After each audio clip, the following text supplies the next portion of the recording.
Hello, welcome back. My name is Rich. This is Champions Online. The character I'm playing as, very moodily lit, is technical issues, an electrical powered superhero. That's somewhat less moody lighting. We are on board the Aegir, a huge, well, large super tech submarine.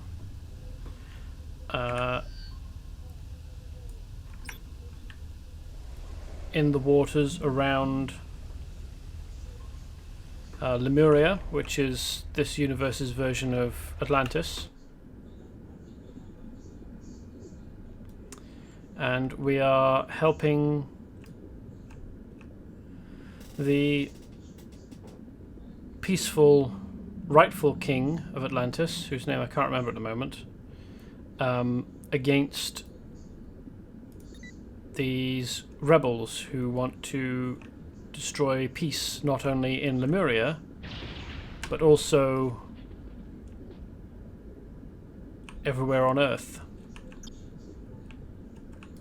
Because they have given themselves over to the Bleak Ones, who are sort of a combination of, as I understand it, I mean, I'm no expert, but the Bleak Ones are sort of a combination of Lovecraftian Old Ones and demons.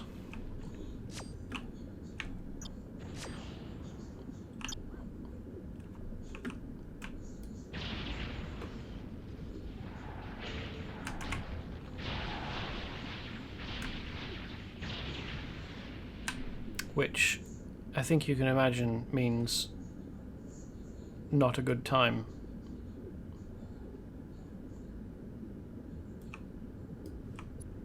What post have I got? Auction lot sold, okay.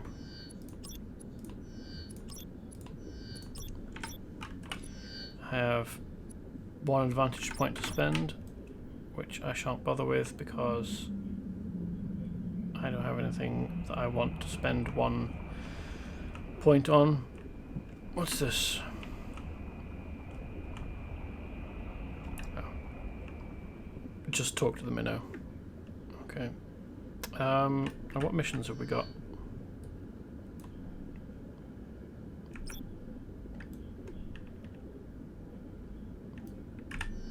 Number 8 over here. Not quite sure what that is. Oh, it's probably take a sample from this guy, isn't it? Because apparently Empirine constructs like this one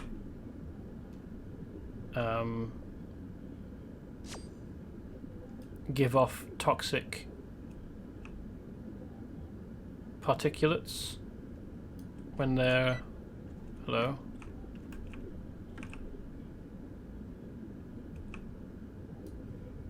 When they're disabled. Magical constructs built the Empirines, built by the Empirines, a race of immortals who've been at war with Lemuria for tens of thousands of years. No indication yet as to why, but they are. Mighty and magical, you'll need more than your basic attack to bring down this bewitched behemoth. So let's have a go at taking down this bewitched behemoth, shall we? That wasn't too difficult. Oh, there's another one. What are these guys here for?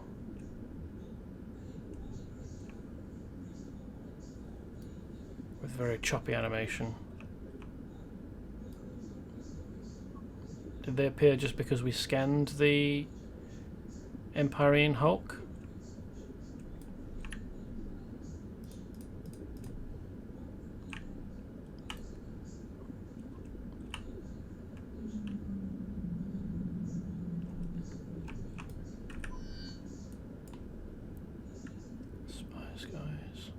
Well, let's go and hand in these missions.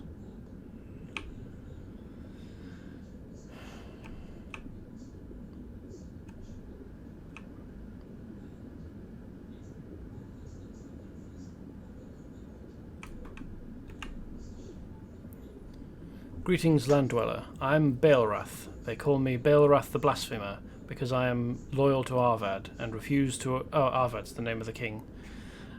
Who is himself Empyrene and is therefore called, I think, the Betrayer by the Empyrenes. Again, no information yet about why the Empyrenes are at war with the Lemurians, and refuse to obey the dark gods known as the Bleak Ones, nor will I allow myself to be transformed into a barbaric lizard form. Thank you for assisting me in Lemuria's darkest hour. Again, I owe you a huge debt, my friend. Not just me, but all of Lemuria. So, Sleep of Treason was a mission we completed last time, where we retrieved some beakers of dream potion, I think. Lemurians apparently take this dream potion stuff recreationally to lucid dream. Which sounds cool, honestly. Treasure beyond measure. Of course, ours is an ancient and great culture, Surface Dweller. Thank you for doing your part in preserving, or to preserve, the rich history of mighty Lemuria. So we went around and retrieved some artifacts that were stored in chests that had been scattered about on the seafloor. Now these are some Empyrenes. Or, well, Empyrene constructs.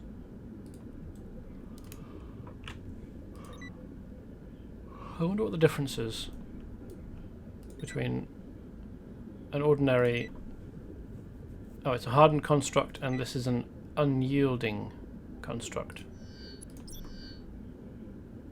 Successfully block its endurance sap, and you'll do damage to this enchanted adversary. Okay. It's interesting that they've got information about, like, some information about specifically what kind of thing you could be facing when you're attacking or fighting these guys, but not anything useful for when you're fighting against Manimals, like we fought a little while ago on Monster Island.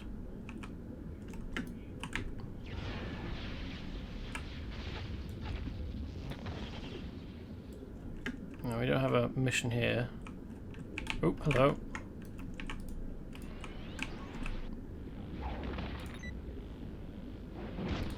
You've got a name.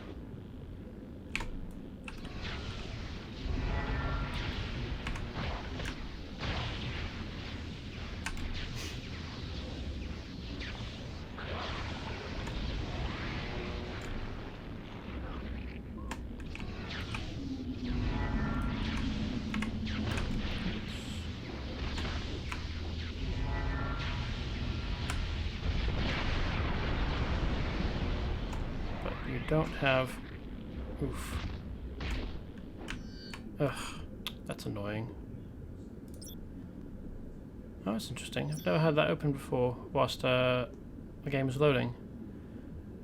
There's a Carcharodon. He's got a special name, Undertow, but a strange species of humanoid sharkmen, native to the parallel dimension Earth known as the Multifaria, which is where Resistance takes place. Which is an adventure pack, and it will probably take 2 sessions of game, which is why I haven't done it yet. These amphibious enemies serve a shadowy master known to them only as the Great Destroyer. Don't let this fierce fishy bite you while trapped in its net, or a ton of extra damage is what you'll get. Okay.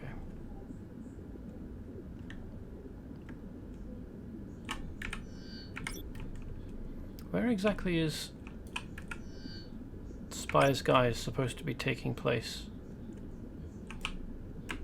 See, in a 3-dimensional environment like this, it's difficult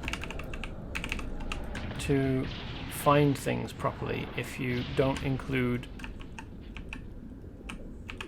any kind of height indicator. Like, World of Warcraft only relatively recently included anything like that in their missions in, I think, Legion, which is nearly 2 expansions ago now. I think Shadowlands is coming out soon, if it's not out already.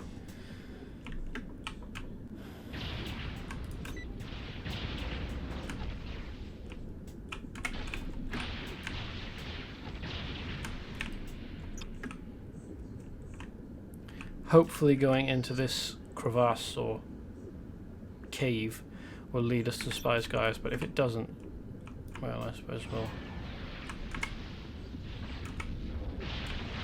just have to try and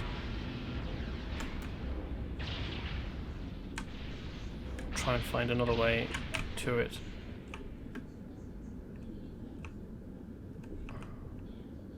Oh, hello.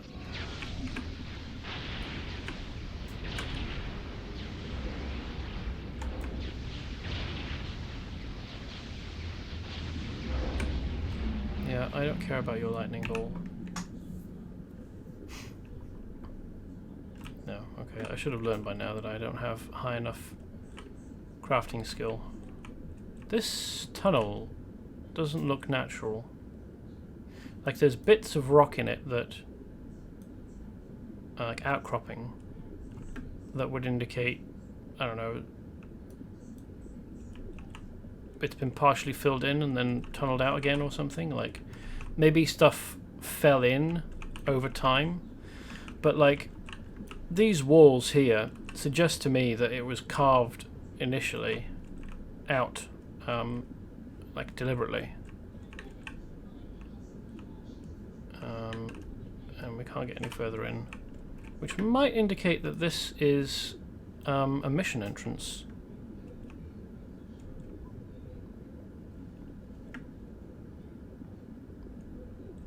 Okay, so that's not the location of Spies Guys.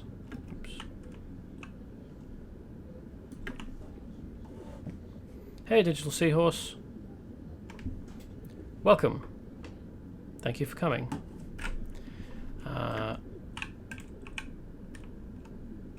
I'm struggling to find the location of a mission. Ah, it's probably that cave, isn't it? I'm sure I remember the mission description talking about a cave. Oh, hello.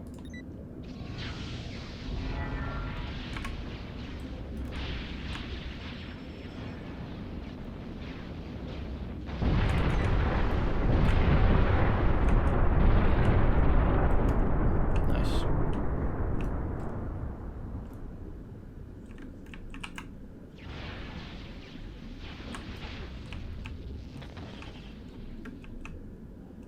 So, I don't remember exactly what we're supposed to be doing here. Finding a dude.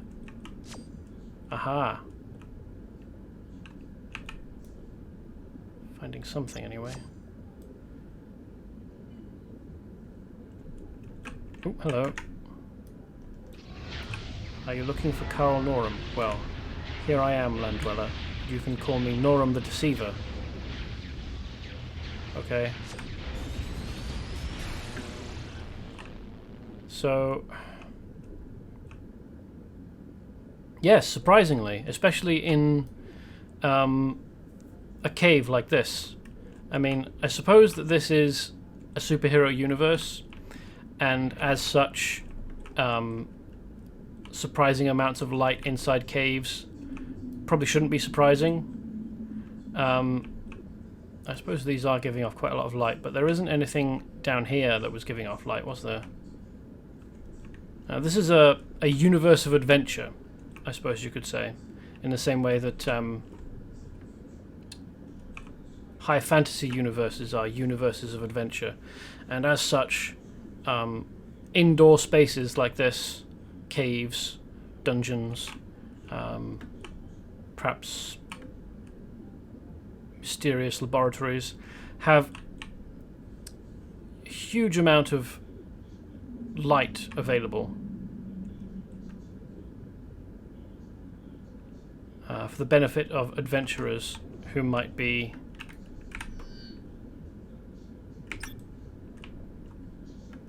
doing their thing. Look at this huge kelp as well. So we met a big Carcharodon dude down here who looks a bit like a street shark, except also has a tail and definitely evil. At least all the ones that I've met so far have been. Ooh, we're at the edge of the map.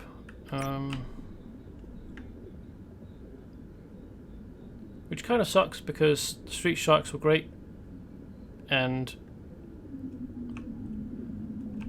good dudes. So this is the sea slug.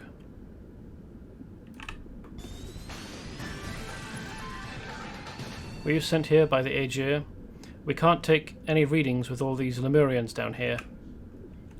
Reef madness. Yeah. That's almost reefer madness, isn't it?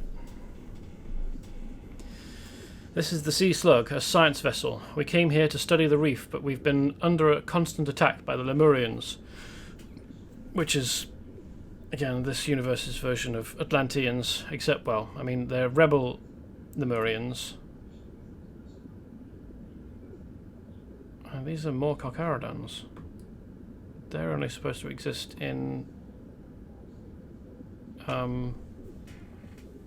parallel universe, so what they're doing here, I don't know.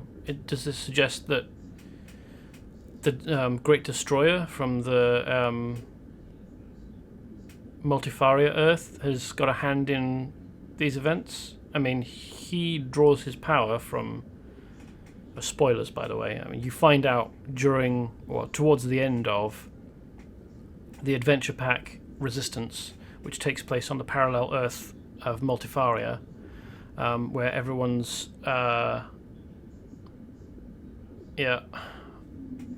bubble pipe reefer madness. Everyone's morality is flipped on Multifaria, and the main villains of the universe are this universe's heroes. So quite what that says about the role that your alternate should be playing, I don't know, because you never meet anyone that's supposed to be your equivalent when you're over there. But you find out towards the end that Destroyer's Dark Destroyer, Great Destroyer, whichever it was, his power comes from the Bleak Ones, and the Lemurians who have been transformed have been transformed by the Bleak Ones, and they are being rebels against a peaceful king at the behest of the Bleak Ones. So the presence of Carcharodons suggests to me... Oh, the Great Destroyer. Okay, there we go. This Carcharodon has a net, and it is eager to make you the catch of the day. So all the information about Carcharodons says that they come from a parallel Earth known as the Multifaria. I don't think that there are supposed to be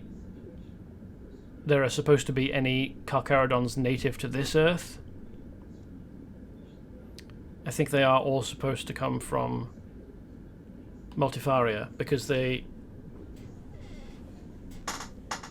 are either that universe's version of Lemurians, or they are genetically modified or genetically engineered beings.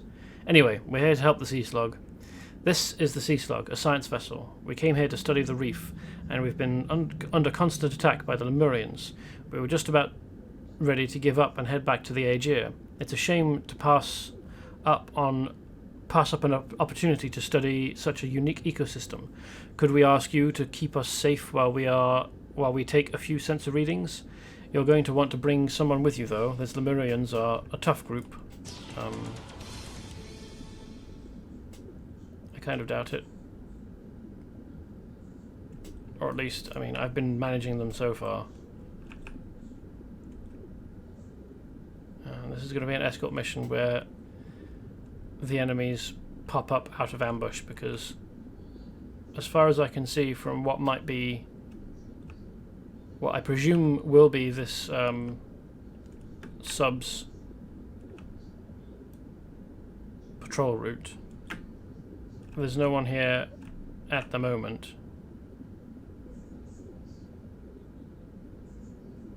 Like, not even random groups of mobs that would spawn in ordinarily, so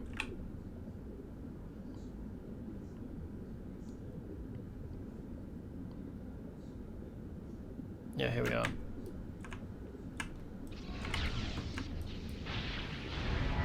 It's good to know that they come in from above.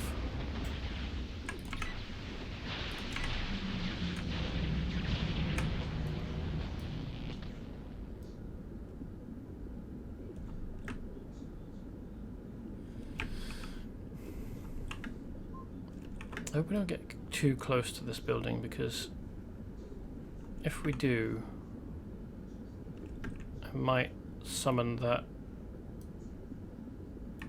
shark dude who killed me a second time, and I don't think that I could manage to defeat him whilst also defending this sub.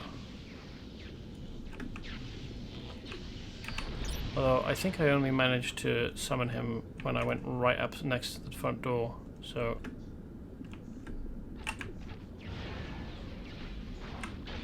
hopefully we're fine.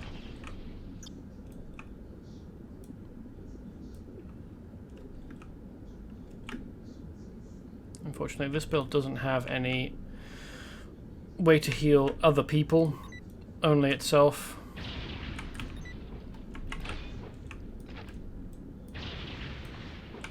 Yeah, these are Carcharodons now instead of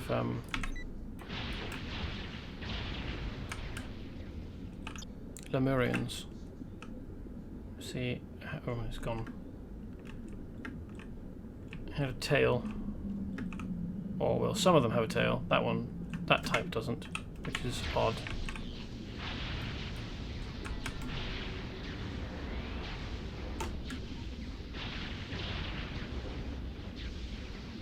I wonder why some of them have tails and some of them don't.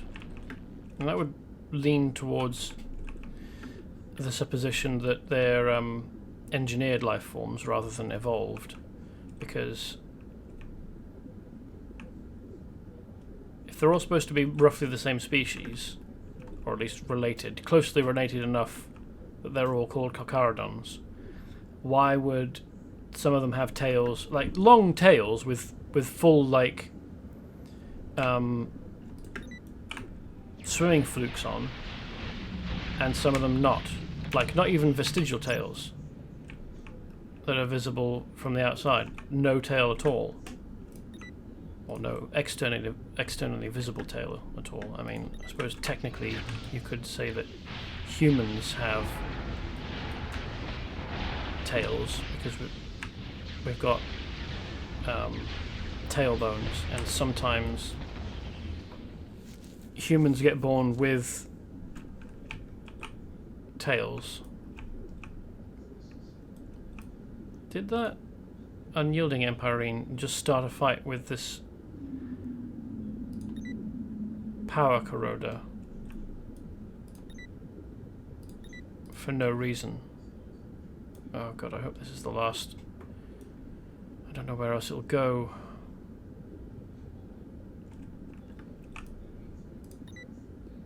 Oh, that's a shame. A radioactive great white shark. Also, not something I really want to have very much to do with.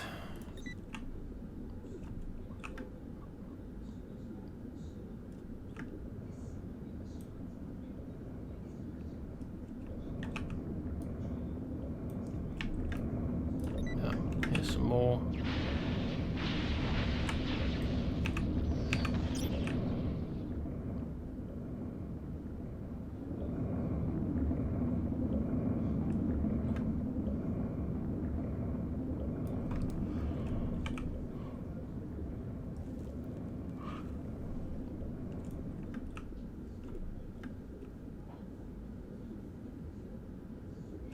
We're just going to go back along this shelf.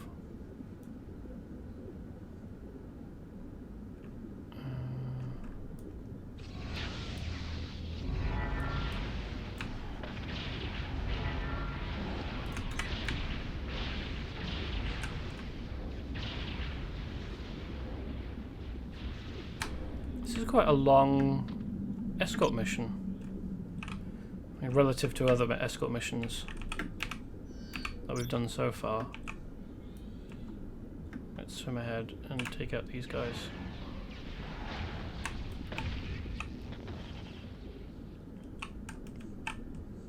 I wonder, is this a one-person sub? There can't be space in it for two people, can there? I mean, I suppose my character might be on the large side for a human, because I think she's about 6 foot tall. I don't remember. And you can squeeze, you probably could squeeze two people in here, just about. But there's definitely not enough space along one of these arms for a person.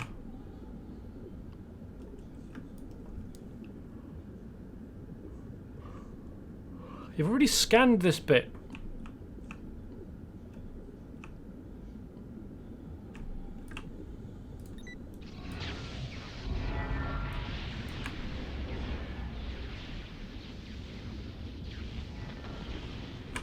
Did my lightning overcome their lightning and kill it over here?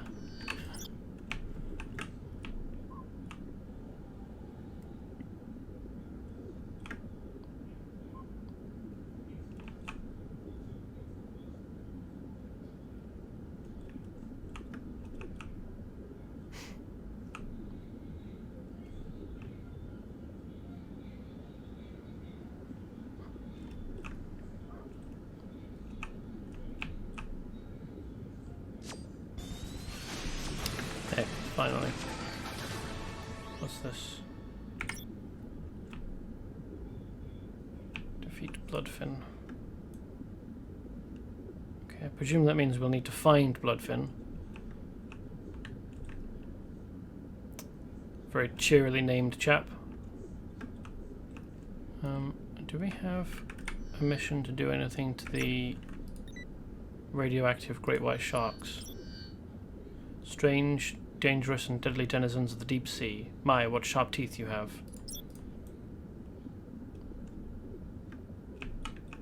Why are they here? I mean, there are some nuclear warheads here that are apparently leaking fissile material or radiation or something that were dropped by a destroyed sub.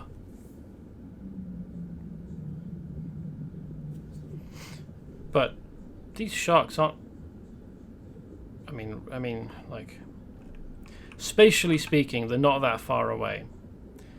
Like, this is a couple of 100 feet in universe, or in the game rather. But in universe, I think that this area is supposed to be much larger than it looks.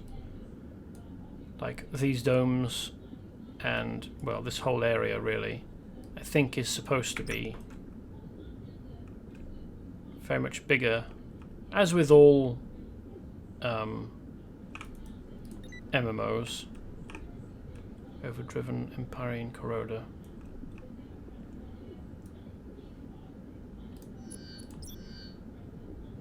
Break out the heavy artillery on this colossal construct and avoid basic attacks, and be sure to block or you'll be drained of endurance and then life. Yeah, okay.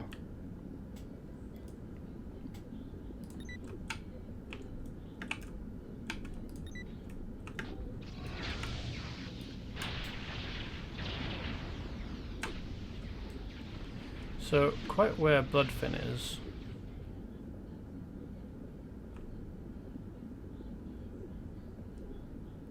I don't know. That's very deep, isn't it?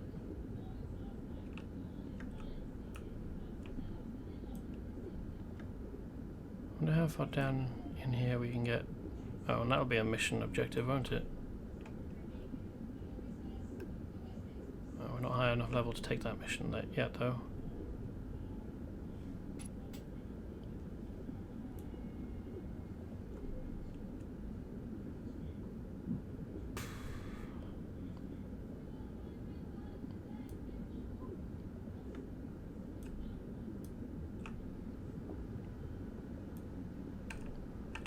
We've got a mission here to reboot these sensors. Hello.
I assume that these Lemurians were the ones that turned off the sensors or disrupted them in some way. For some reason.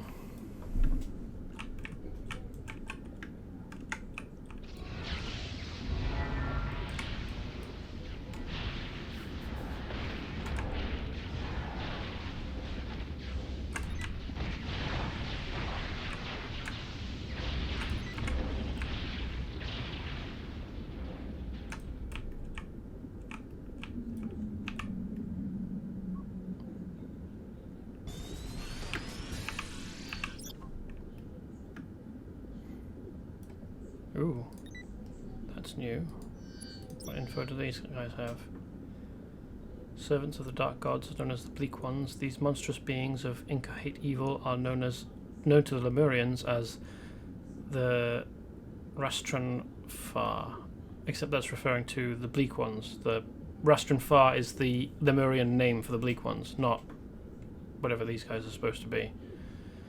Keep your enemies close is the motto of this servant of bleakness, capable of skewering you with a trident and reeling you in. Take extra care to avoid being netted, for that is the quickest path to a bleak oblivion of death.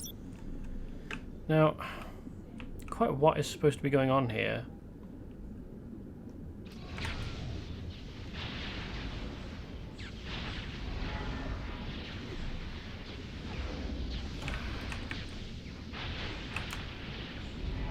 They're supposed to be reptilian, but no reptile I've ever seen has like mandible tusks, or indeed any kind of anglerfish lure. It's a bit difficult to get close to them to... Oh, transformation priest. So they're forcibly transforming these Lemurians.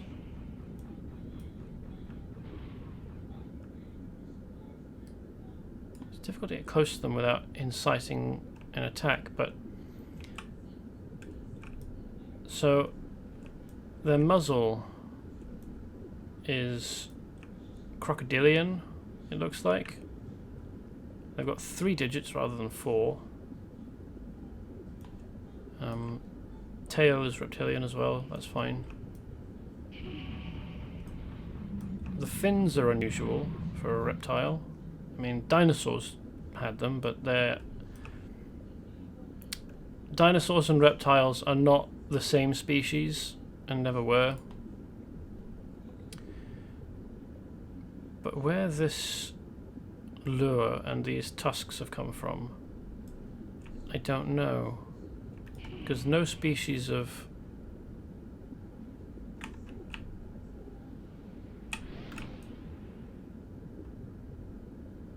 reptile native to Earth has such was that? I just saw an Empyrene robot over here, or construct.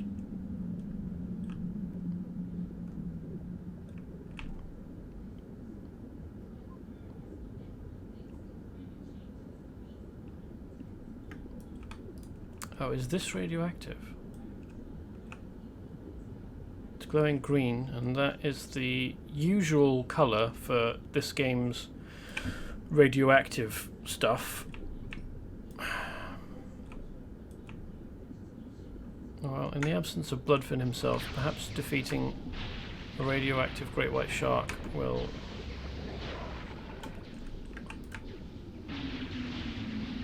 cause him to come out or something.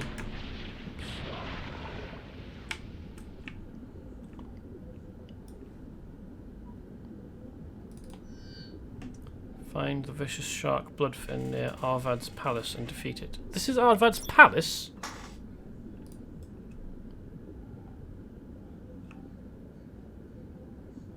It's a temple of evil.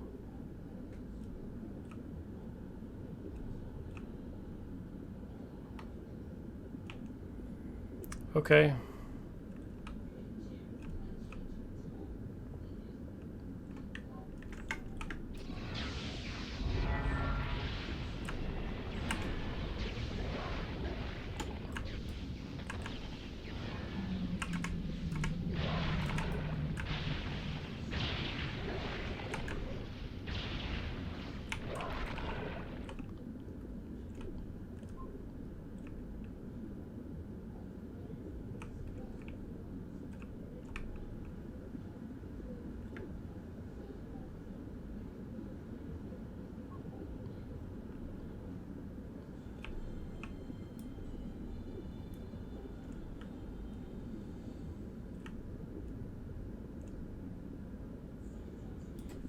Is there any more info in this?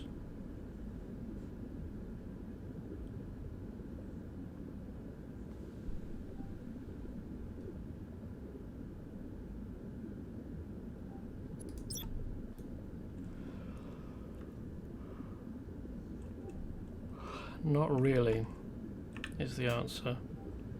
Apparently it's big enough to swallow a man whole, but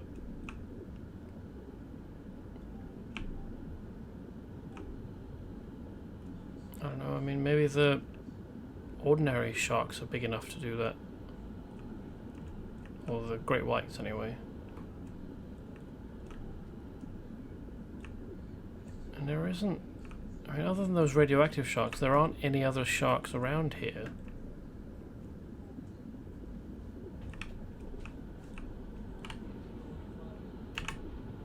Can we enter Arvad's palace? We can! Oh, that's a surprise. None of these are people that I recognise.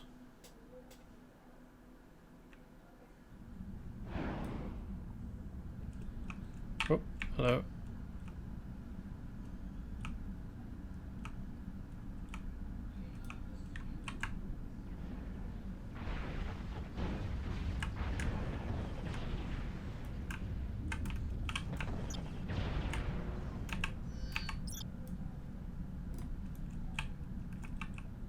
That radioactive barracuda. Okay. Again, these swarms of flesh rippers are...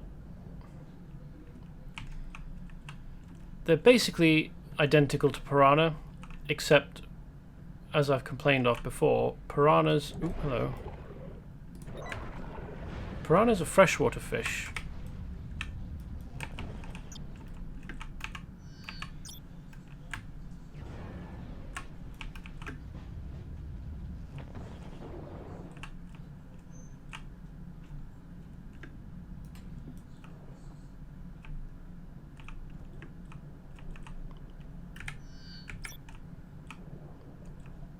I assume we'll get a mission to come in here a bit later, but at the moment we don't have a mission for it. We're just freelance adventuring, or exploring, I suppose. It's not very well kept, is it? Oop, hello.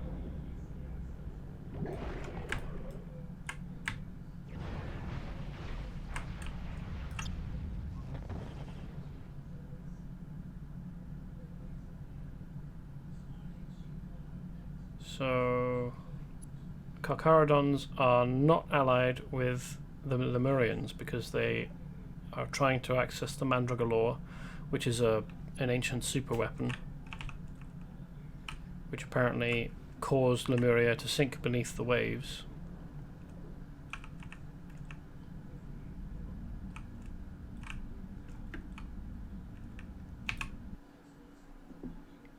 Or at least if they are allied, they're not allied closely enough to be fine with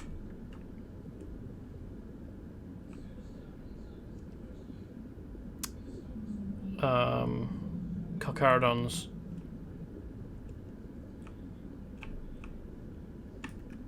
Oh, there he is. Getting close to the Mandragora. Oh, he's even higher level than the other guy. Jeez. Wonder whether we'll be able to manage him. Strange, dangerous, and deadly denizens of the deep sea. This is just the Jaws theme, but transcribed into voice tone, well, text. He's definitely a big chap, isn't he?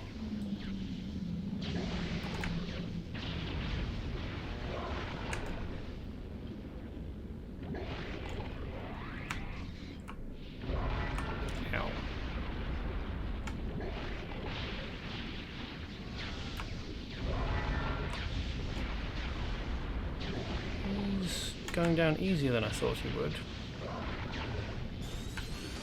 There we go. Any drops for us, Bloodfin? No. I wish that they'd given some kind of indication in the mission text that you can find Bloodfin way above the area. Because, like, at the moment, mission areas seem, in at least here, to be taking place in like a huge cylinder or, you know, oblong. It's a three-dimensional space. Please, I wish that they'd described it as such, or with that in mind, instead of just a two-dimensional locational, like northwest of this area. Let's see whether we can manage this Carcharodon chap.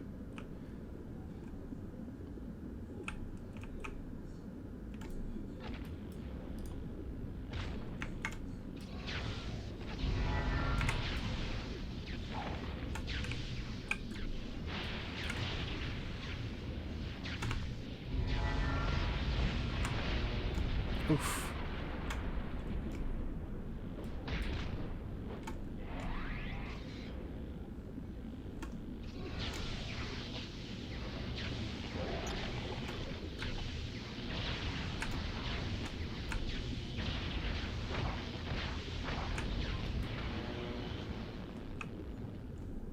He...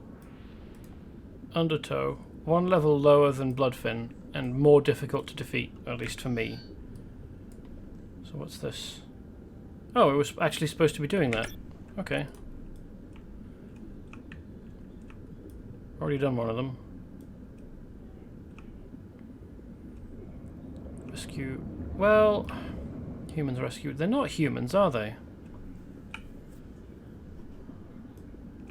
Lemurians are, by definition, or, well, not by definition, but they have already been proven quite clearly not to be human, because when they get devolved into reptilian form.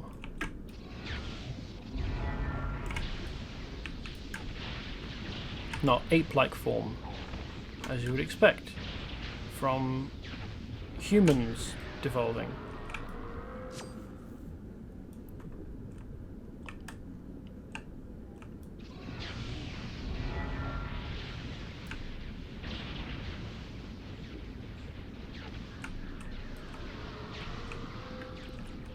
So why the game is telling us they're supposed to be humans when all other evidence that it's already been presented us with suggests otherwise?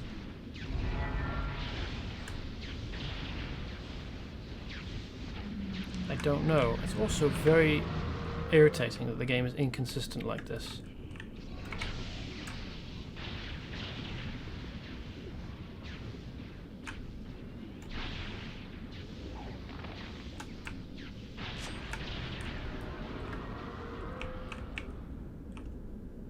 So apparently we need to defeat 8 priests, but we don't especially care about the devolved Lemurians that they're the Lemurian captives that they're trying to devolve after the 5th. Like, his escape wouldn't matter very much, apparently. Or maybe we're supposed to take on a group of 3 here. Oh, jeez, that's 3 pull attacks. No, stop that. Ow, stop it.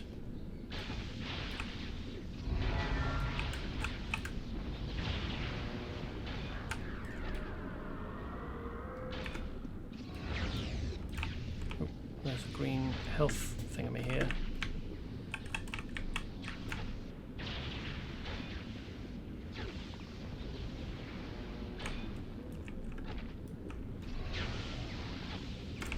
I had my shield up. Fuck off.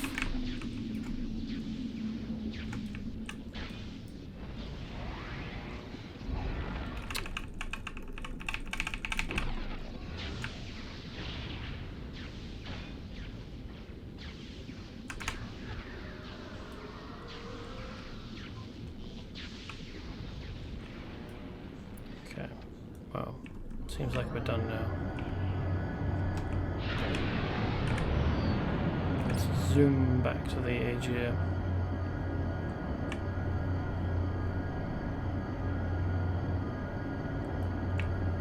I wonder whether this exterior is large enough to contain the interior.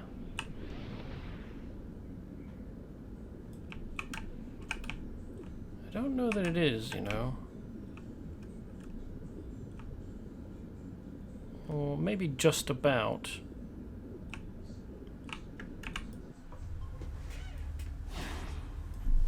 No, this is wider.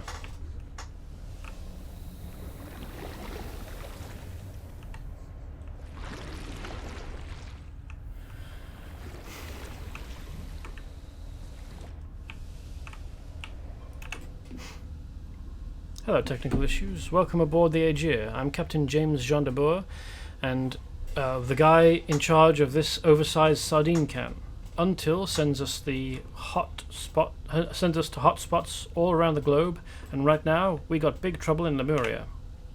Thanks for returning these bleak ones are idols. They will fetch a pretty penny on the Selbay internet auction house. Just kidding. I'll see that they are destroyed ASAP. I hope that you do. Spies, guys. Who would have guessed that Carl Norum was actually Norum the Deceiver, a Lemurian spy? Well, it's not a common name, and with a name like the Deceiver, you would suspect him to be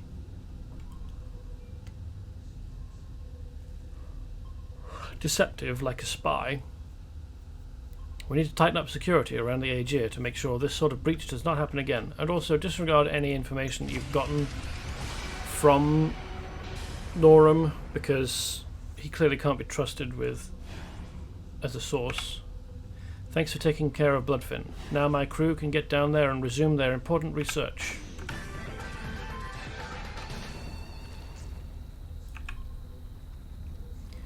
Good to see you. Okay, we've already read that one. We've started getting a stream of data again from the sensors at Shelf's Edge. I can't stress enough how much this will help with my research technical issues. Construct deconstruction. I could go on at length about how delicate the ocean system can be, but I know you are busy. However, let me tell you briefly how grateful I am You were able to get this information back to me in a timely manner. We leveled up just then, didn't we? Nope. Yep.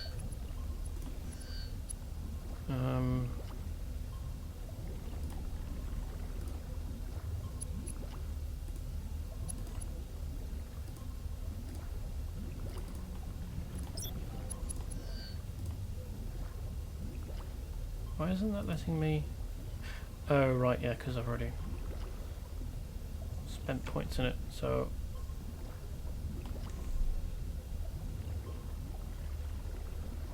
Let's check the build again. I want this. And also...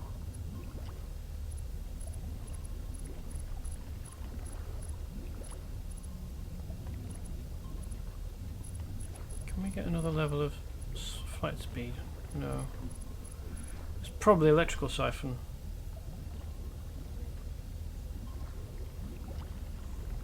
We want then. Not that it seemed terribly helpful so far, but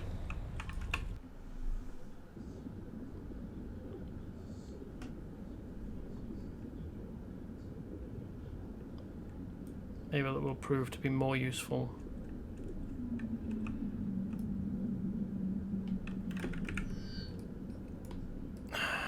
Do we have any more missions here? Ooh, what's this?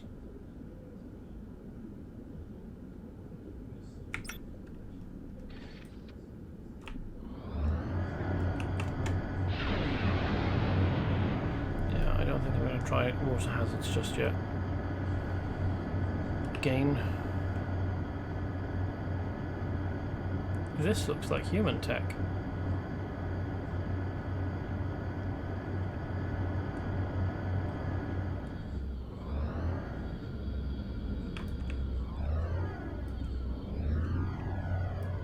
Ah, that's a Qularr having a fight with some Lemurians. Go away.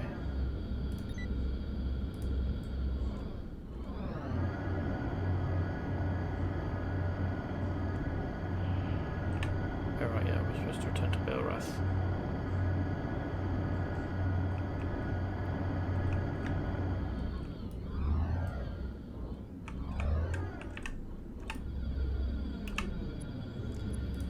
Do not think ill of all Lemurians. Most desire peace, and want nothing to do with those terrible bleak ones. The Lemurians you have saved today will never forget your heroism. Hyperplastic. Okay, well, I mean, we did see that dude on board the Aegir who looked like Steve Zissou from the Life Aquatic. So, what's this guy doing? Flailing about.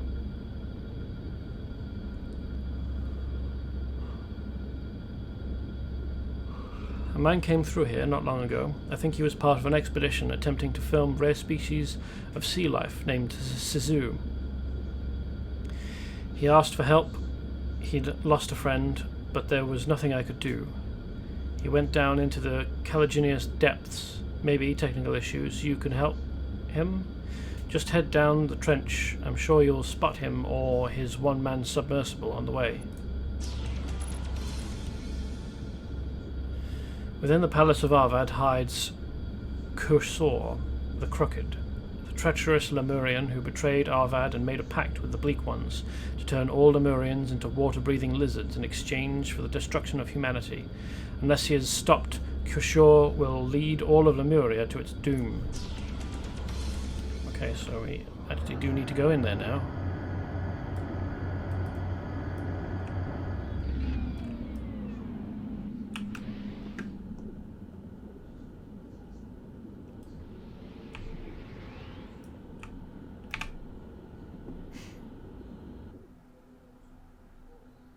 I think this just means that it's the Halloween event happening now?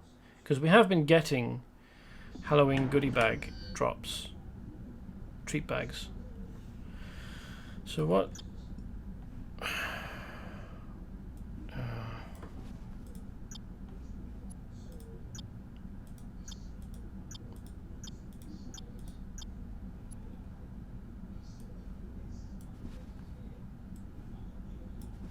Well, at least we can sell them. What's this? Gives you... Ah! Increases XP by 20%. Nice.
It's a book.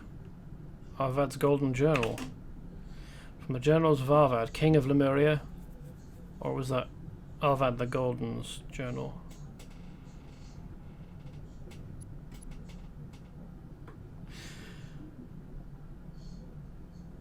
And future ruler of Arcadia and all Empyreans. Uprisings among fanatic religious sects are growing.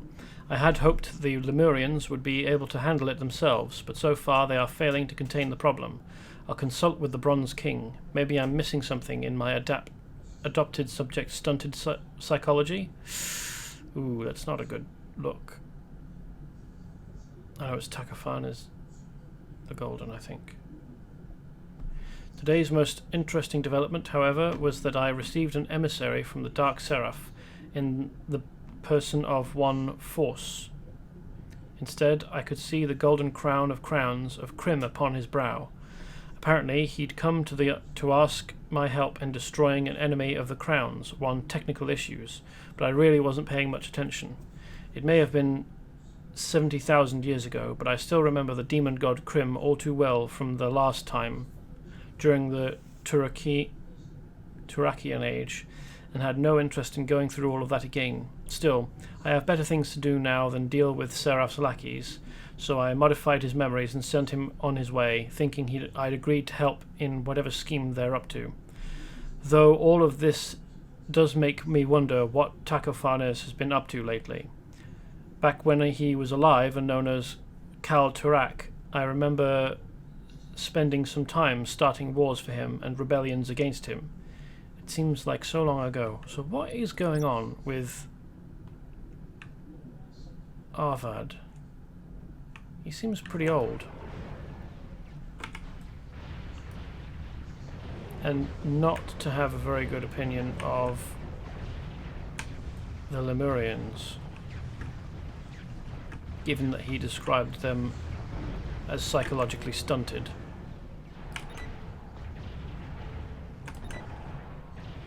He seems like some kind of almost Sauron-like trickster servant.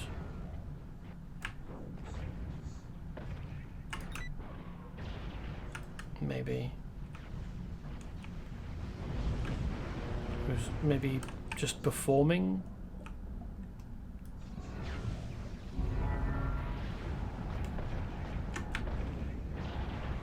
Pretending to be, well, acting as a king,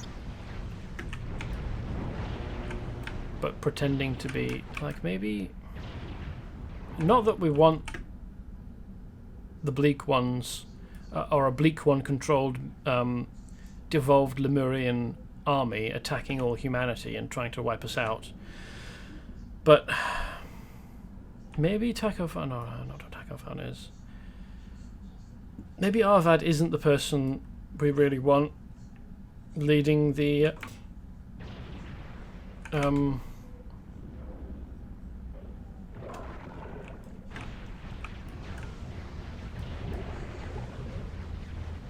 Lemurians. Like, maybe that chap, the betrayer outside, would be a better choice. He's the second in command, I think.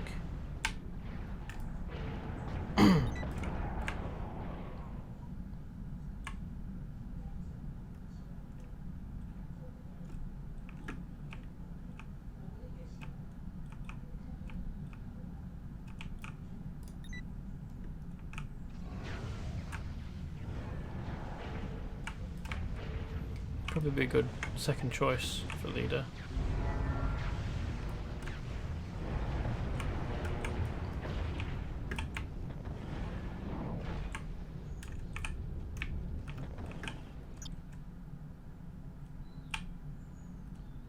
And certainly one that didn't think so poorly of his subjects.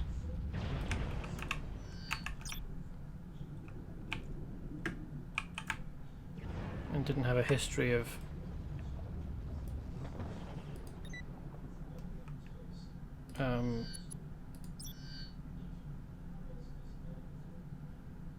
questionable choices. The treacherous Lemurian who betrayed Arvad and made a pact with the Bleak Ones to turn all Lemurians into water-breathing lizards in exchange for the destruction of humanity.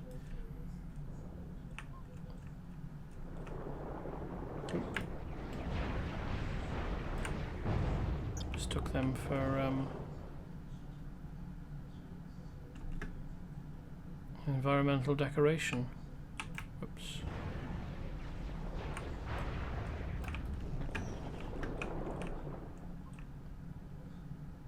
Not sure what this is supposed to be.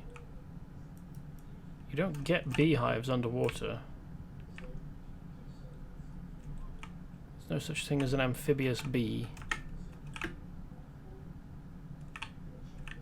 You don't really get insects under the sea. I mean, there are invertebrates, sure, but they don't build hexagonal celled nests. Oh, he's an electric type, that's fine. Be able to beat the shit out of him easily.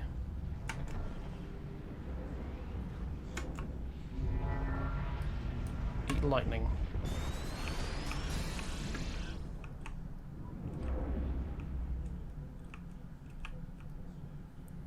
That looks like a blocked up door to me. Especially the very regular shaped blocks that are spewing it. They're wedged in there.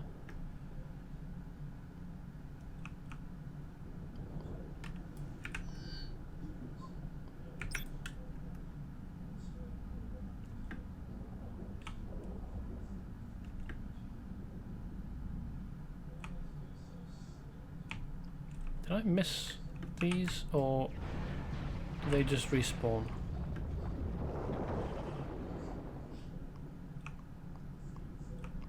Okay, so this is coral. Like, this is obviously supposed to be a coral reef.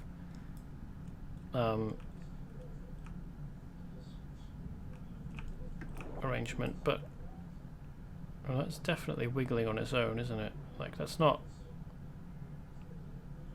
Oh no, maybe it is. Like, even this pillar is wiggling, but... Is that wiggling on its own?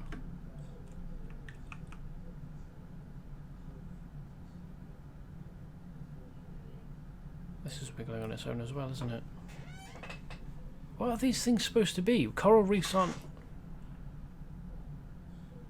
They don't move like that, do they?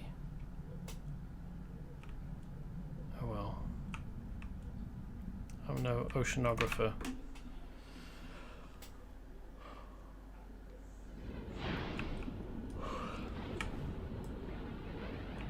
Okay, done that mission. Let's go and see Stan Zissou.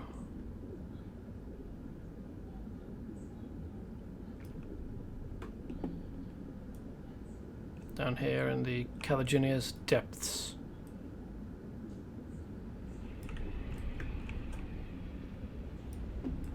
What the? He's bareheaded at this depth.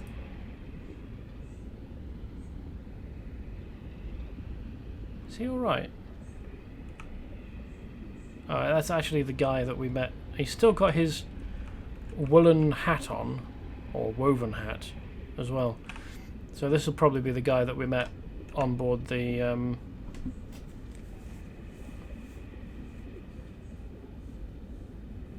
Ares. Why, technical issues. You're about the last person I expected to see down here. Then again, I've always said the ocean is full of surprises. I'm Stan Zissou. I was down here shooting a nature documentary when all the trouble started. Now I'm here to lend a hand to Until, just like you. Blasphemy. Oh, sorry. Right. Technical issues. Glad to have you aboard Team Zissou. Zissou, rather. Okay. World famous deep sea diver, marine biologist and aquatic researcher Stan Zissou is currently working for Until in an advisory capacity. So we're clearly still not high enough level to take missions from him.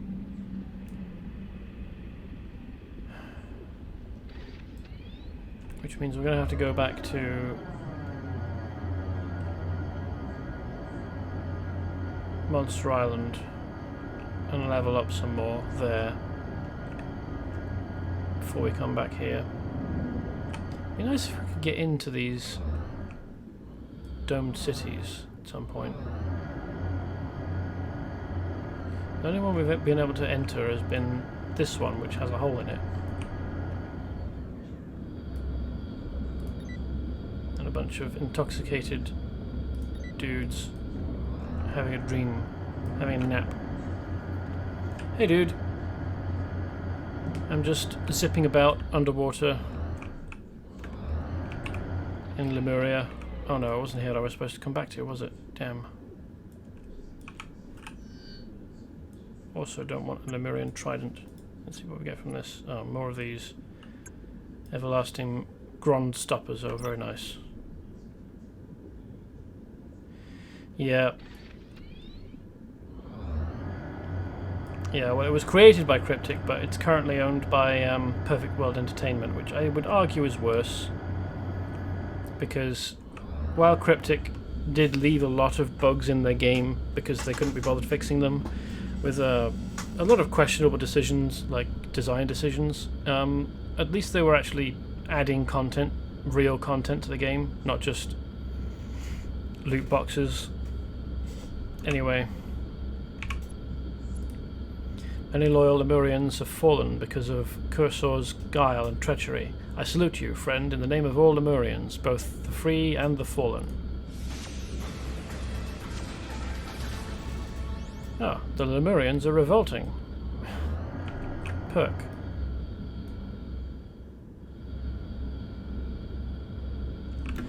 Yeah, I don't know the full extent of what things Perfect World fixed compared to the things that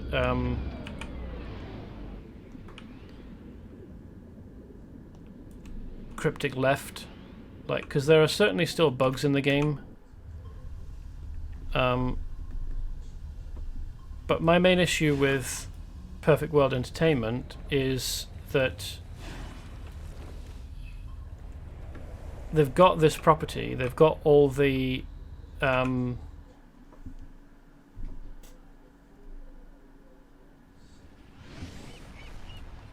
what's the word I'm looking for? All the files, all the the objects for in-game stuff and like all the tile sets for making new zones. And as far as I can tell, they haven't added any new like locations to the game or anything.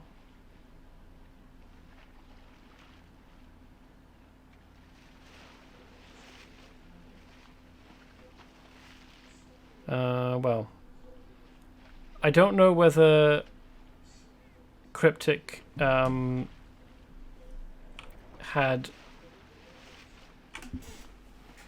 that many currencies for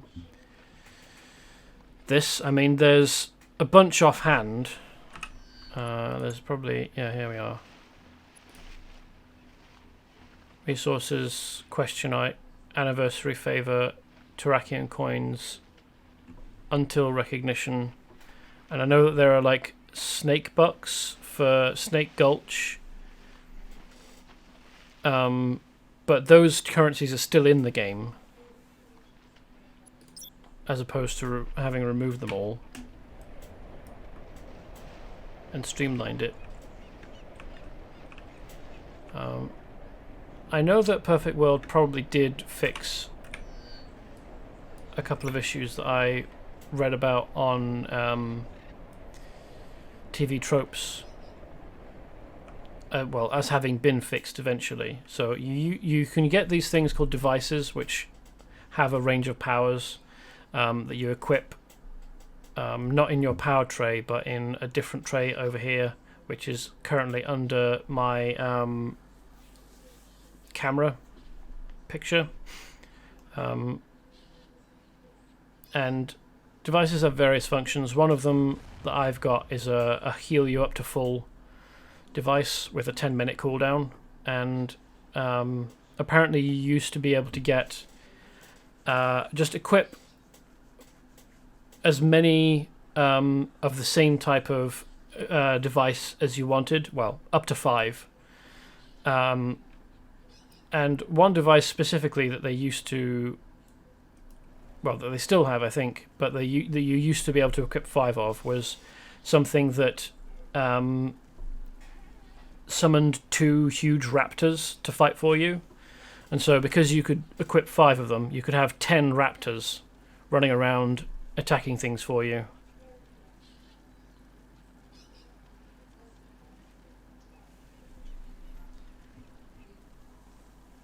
So yes, I expect Perfect World has fixed bugs, but on the balance of new content versus bugs, I think I'd rather have new content. Like, sure, keep trying to fix the bugs, but I'd rather have new stuff and be annoyed by odd bugs now and then, like more often than has been happening, than have very few bugs and no new content. Because like, it's going to take me a while to get through all the content in the game, but that's playing 9 hours a week, 3 sessions, just playing this on stream. And if you added all of that together and played more like a normal player, or a closer to average player, you'd get through all of it much more quickly than I am doing. Rhinoplasty. Oh, I don't want to do rhinoplasty.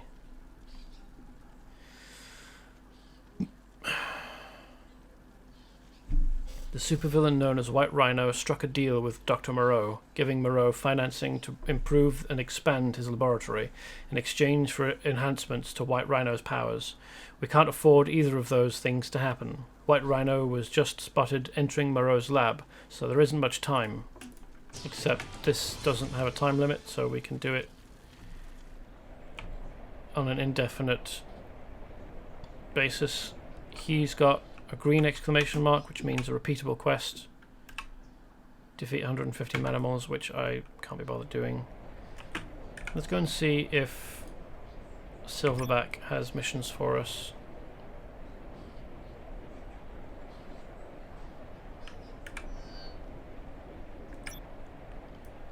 I wonder if this is glowing red. That's unusual. Although I don't remember if I was here during night last time. I think I was only here during the day.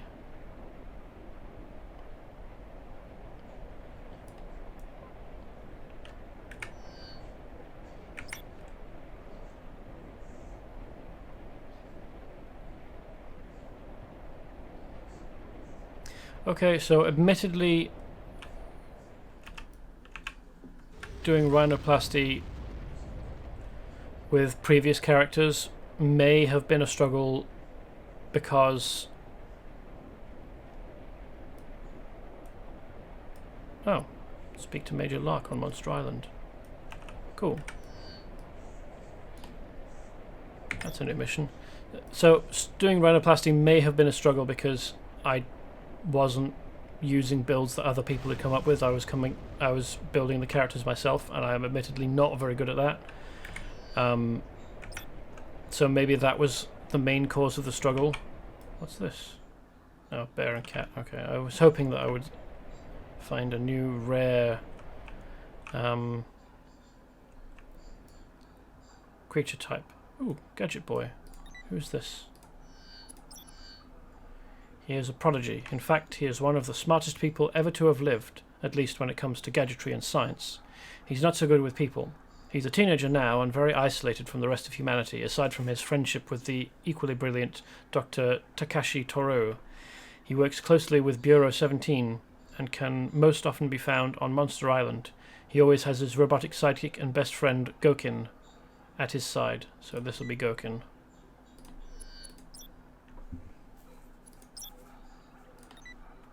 Who... Ah, here we are.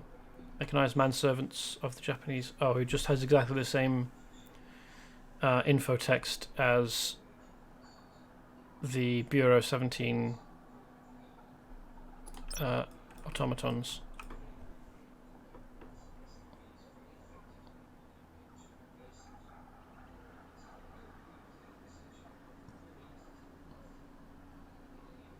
That's a shame.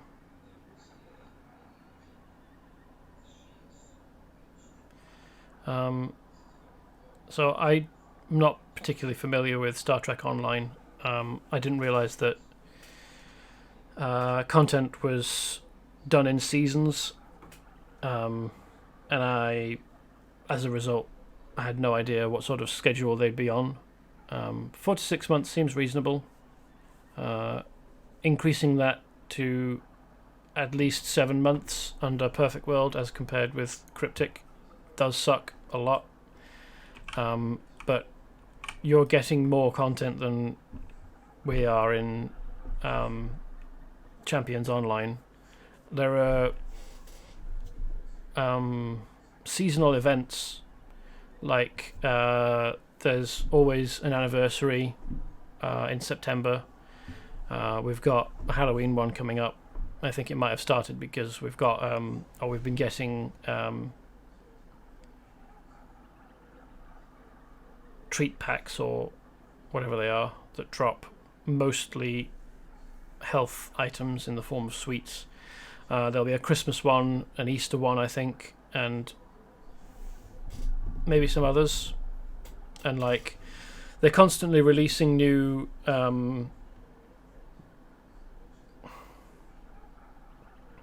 lock boxes with new costume pieces in, like costume sets. But as far as I'm aware, they're not adding any new actual like story-driven content to the game. Good to see you. I was starting to think you wouldn't show. I don't know when I got the mission to come and meet you, but okay.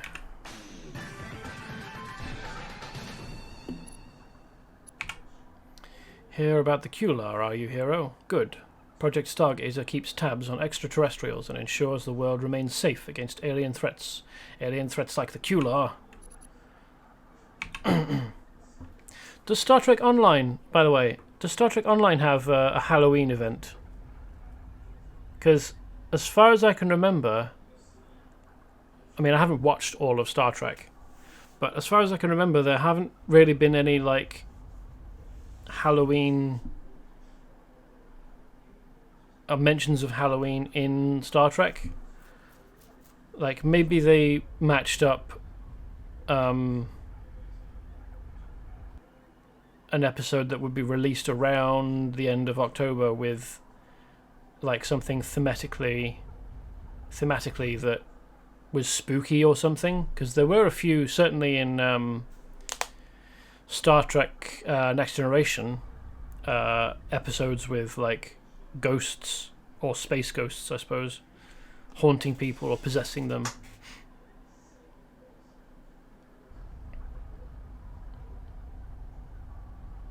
So what is the one thing then? Do you get to launch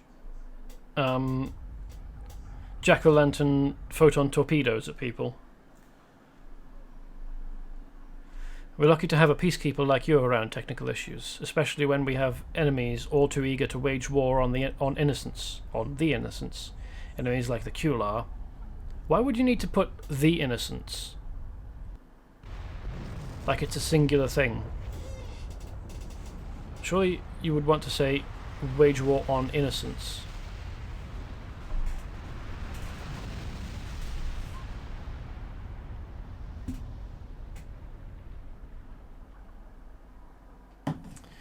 We all know the Qularr are preparing another invasion. Do we? That's news to me. Why don't you take the fight to them, and while you're at it, collect any survey reports they might be carrying.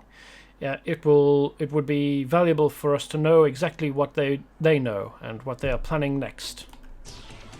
Well, yeah, I mean, that makes sense. Show of force. In 65, the Qularr put this entire island under a force field while they got ready for their invasion. It looks like they are up to their old tricks, because they've been putting together a new batch of force field generators. The generators are on a hilltop overlooking the beach and Wayfarer coast. You need to stop the Qularr while we still can. Track on the drones. So is this a reference to Attack of the Clones, do you suppose?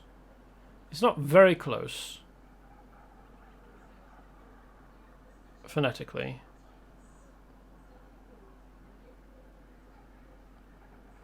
The first thing we need to do is get Qularr numbers back to a manageable level, otherwise we've got no chance at stopping their invasion plans. The best place to start is probably with their foot soldiers, the Qularr drones. They are the eyes and ears of the Qularr, as well as the first line of defense. Okay. Read internet search results. It looks like Gadget Boy found something strange while looking for game hints online. You've made it to level 23. Now it's time to imprison the Kings of Doom. Each of them is a boss tougher than any you've fought before, and you cannot kill them, even with a full-power Mordant Flame attack. Instead, you have to trap them. Start the level by ordering the Lords of the Jeweled Spider to build a maximum power world web. What? At the same time, order the Duke of Suns and the Seventh Hand to build a Feast Hall upgrade, but use Clefothic energy to do it, so it has a negative power value. Now go to the Black Maze area to take on Vulshoth. Kill any squirms he has around him, and use the Quaternarion banishment spell to force him deep into the Black Maze. Then summon the Silver Executioner to cut off that part of the level, trapping him. By now the Lords of the Jeweled Spider should be finishing their web. Draw Dazorath onto an entry point for it, and use the Ravens of Dispersion's attacks to spread him all across the network, trapping him. Meanwhile, start summoning the Angel of Cold Shadow and use the Firebearer to draw 5 of the kings towards the trapped feast room. Discovered 120204 from a guide on the video game Tharano Azoic versus the Kings of Doom. I discovered that there had been whole series of Russian games that use the name of the first Archmage. Little brother hates it when I have to read about them. Perhaps I'll try one. When I even read about one, perhaps I'll try one. Tapan Arkwright III. What was any of that about?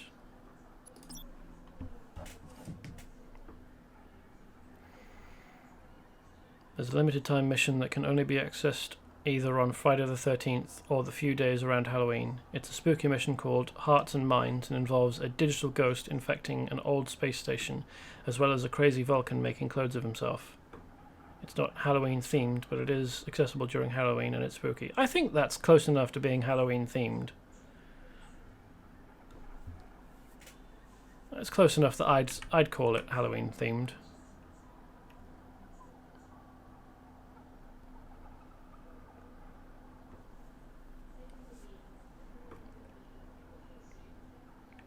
Oh, because no one ever does the mission again because the rewards are unexciting.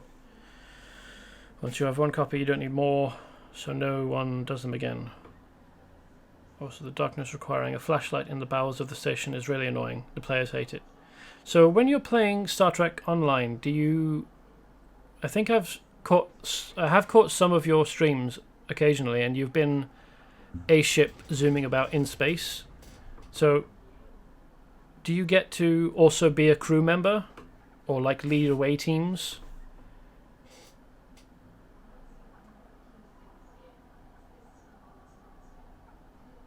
In Star Trek Online?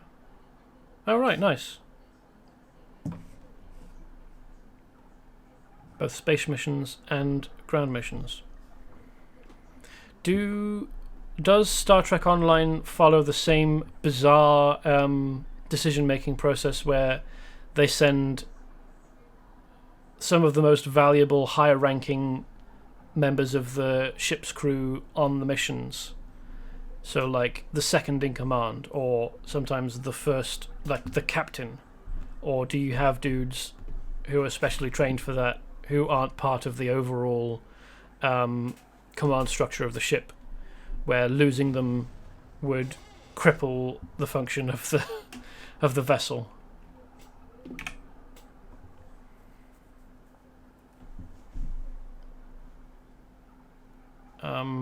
So I am not confident that I will be able to pronounce that correctly, so I'm not going to. You speak Japanese, right? No. Let me try my English on you. My name is Suzuki Katuro, but I'm better known to my English-speaking friends as Gadget Boy. I speak with complete fluency in over 20 languages, but my real passion is for electronics and micro-robots.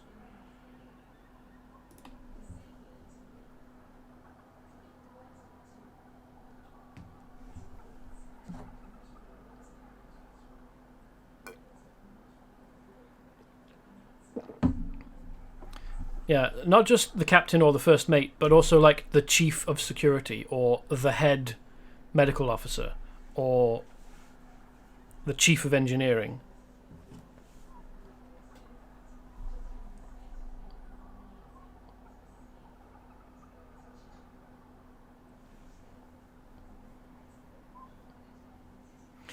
So you can choose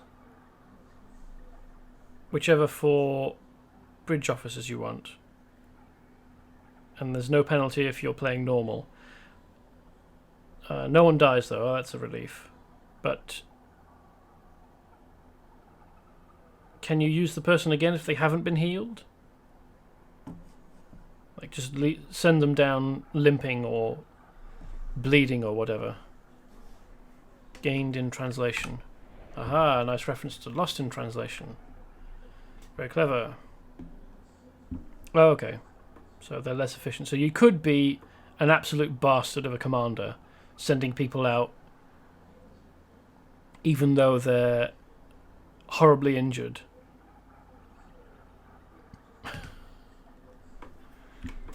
Or to do it as a handicap to yourself. I've been studying the Qularr language, and I think I may be able to make a translation program for it. Oh, that's interesting. Punchalina has rescued somebody on a... I can't target him. Rescued somebody by doing, presumably, an escort mission. Crime is overrunning our city. Villains are making our lives miserable, killing us, stealing our stuff. Police are ineffectual. Politicians are all just talk. What can be done? Well, just hit them. A good punch, lots of punches, solves everything. Unconscious bad people are no problem, so just hit them, again and again. Problem solved. That's probably about right for this sort of universe for Champions Online. So he's making a program to translate the Qularr language, but to make sure it works right, I'll need some Qularr data to translate, and also see how they translate our languages into theirs. Most Qularr carry data storage devices on them, so you could get lots of data that way. And from escapees, we've learned that the Qularr have a translation console near where they keep their captives. If you could feed the data from the storage devices into it, I can cross-check my translation against theirs.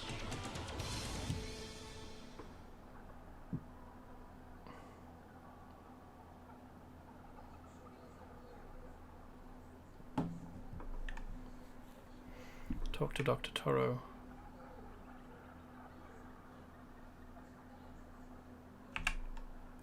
Qularr are excavating the location of one of their ships that crashed decades ago. Bureau 17's Dr. Takashi Toru is observing them and cataloguing everything he sees when them removing from the site.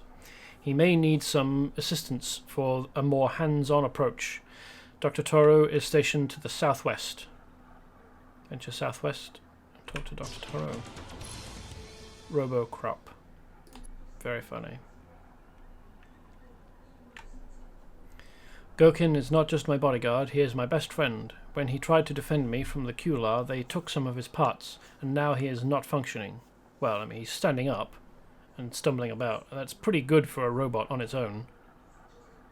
Although, I mean, I suppose my standard for what's good for a robot is probably not the same as his standard for what's good on a robot. Because, like, I'm impressed by a robot arm that moves the correct amount at the correct speed.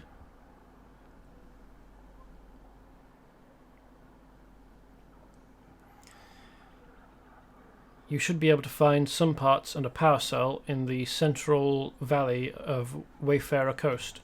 Both of these reprogrammed robots used by the Qularr are just left to rust in the jungle when they are damaged. Okay.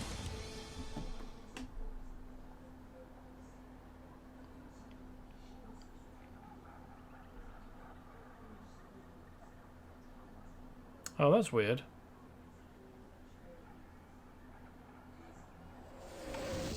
Healing items can... Oops, hello. That was a surprise. Healing items can heal any type of injury, but only one at a time.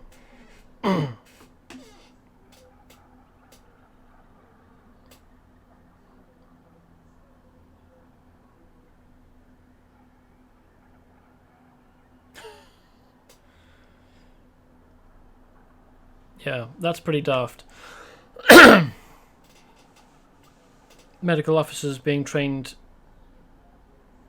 but needing to specialize in healing one of the four types of injuries. Yeah. That doesn't make very much sense. I mean, for one thing, all of the medical officer characters that we've seen in the show have been pretty good at healing anything that turns up.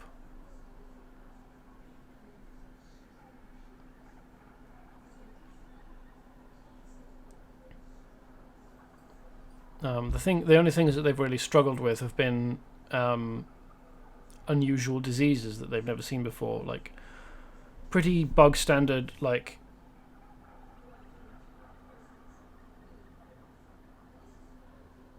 Right, wow, more than 4. That makes more sense.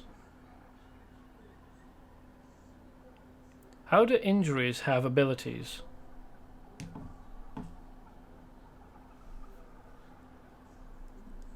On the Wayfarer Coast's northeast ridge, the Qularr are farming spores in a curious radiation chamber. We sent a robot equipped with scientific sensors into the cave, but it has not reported back. Investigate the cave and aid the robot in taking readings. Be careful. The lower portions of the cave are filled with lethal radiation. My advice is to make sure that the robot can get its readings by taking down any of those Qularr that attack it. If you are successful, I will be able to make you a temporary ward against the radiation for future missions inside the cave. Oh, so we'll have even more missions. Oh, right, I see. Well, I mean, I don't. I understand that it's the officers who have abilities, not the injuries. That makes sense. But I guess I'd probably want to...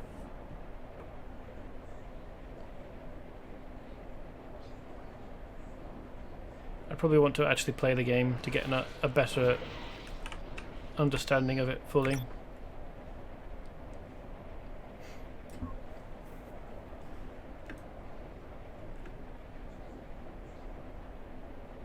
Oh, hey, dude. I'm futzing about on Monster Island. I've done a whole bunch of it, and I've just spent a lot of time down in Lemuria. But I've exhausted all the missions that my level can allow me to take in Lemuria, and now I'm back on Monster Island dealing with the Qularr, who are setting up to invade again. I mean, that's what everyone's telling me.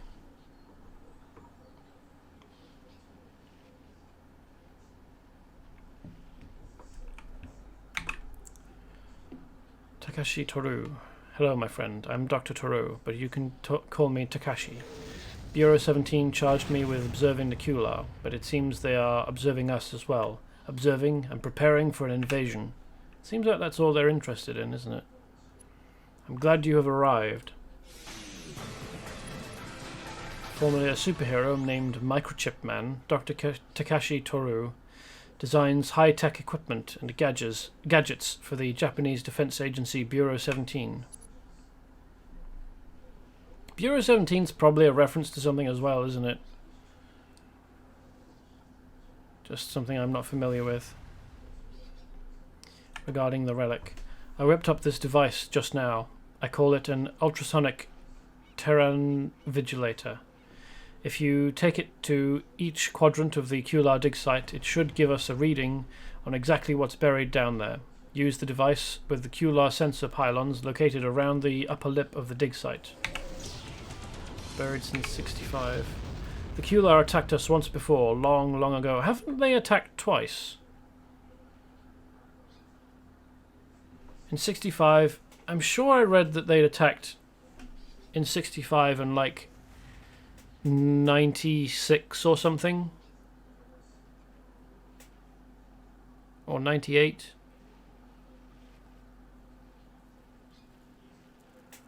or even in the 80s. Anyway, you can probably read about it in ancient history books.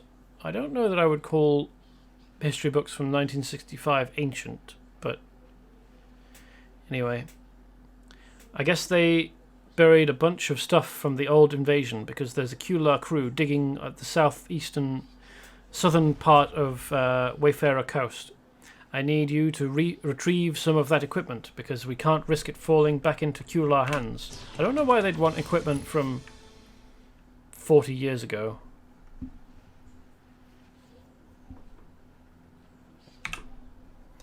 You've heard the expression, know your enemy? The Qularr must have a similar philosophy, because they've got their own zoo of indigenous earthling life forms held captive for study. You need to take out the Qularr exozoologists before they move from observation to experimentation. The zoo is located near the center of Wayfarer Coast. Zoo's prize attraction. The Qularr have captured a friend of mine, a colleague, Professor Darrell Kendricks. Must have ventured too close to Qularr territory because they captured him and tossed him into their zoo. Can you save him? I am a close friend of the family, and I don't want to explain to his wife how Qularr dissected him and used his organs for genetic experimentation. Yeah, that would be awkward.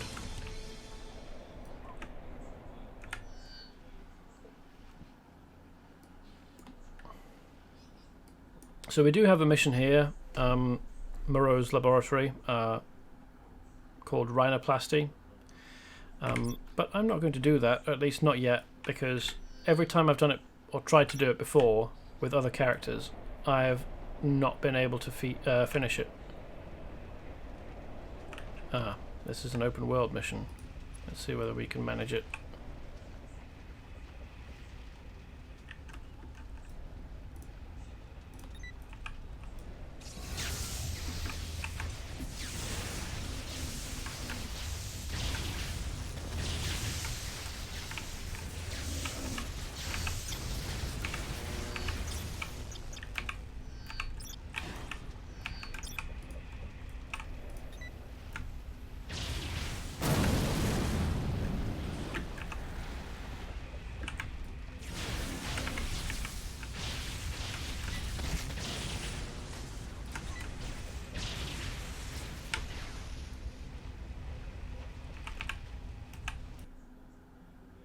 What was that?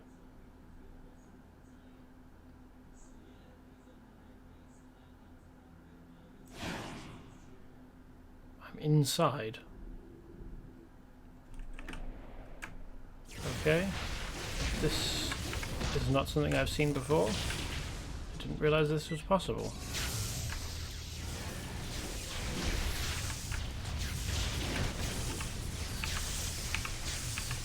Getting lots of Qularr data though. That's good.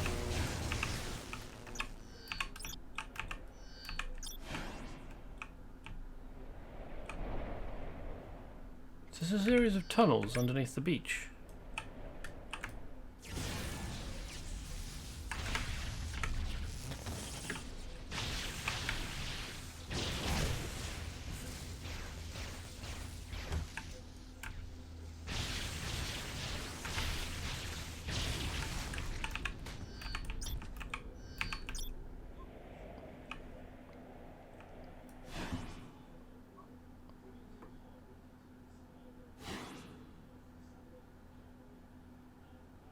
Oh, whoops.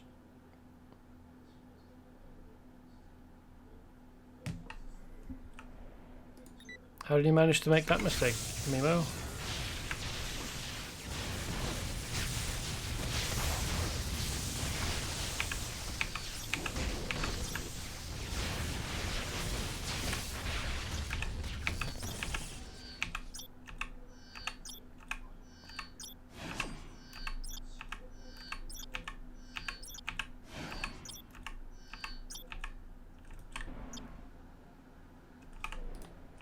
I'm supposed to interact with this thing.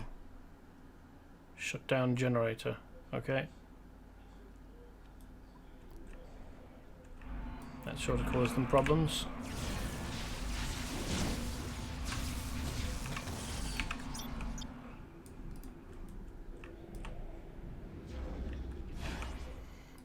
Yeah, that'll do it. Reading the package explains the package.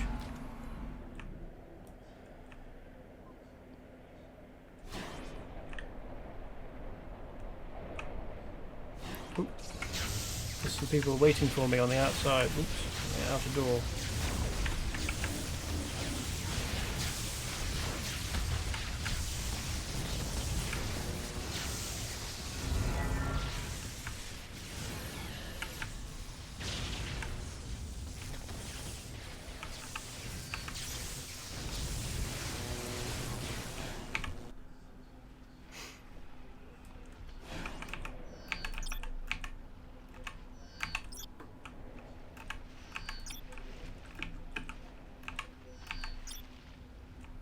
So how many of these do I need to destroy?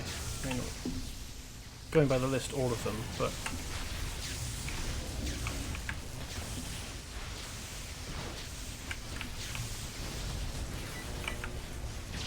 I've already disabled... Oh, I've got to go into each one of them, do that again. Disable all the generators. Oh, okay.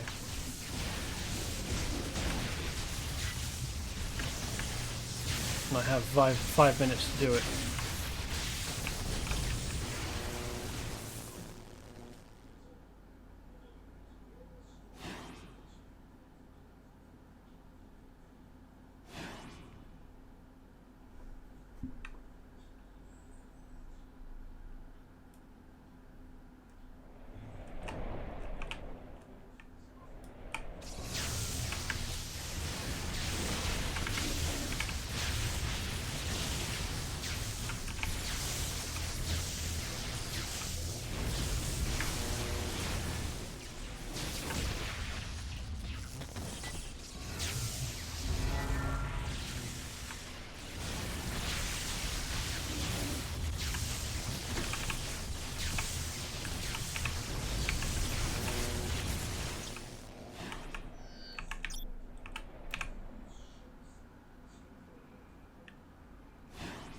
I mean, it's good that they've got like 6 backup generators, or well, a generator and 5 backups, but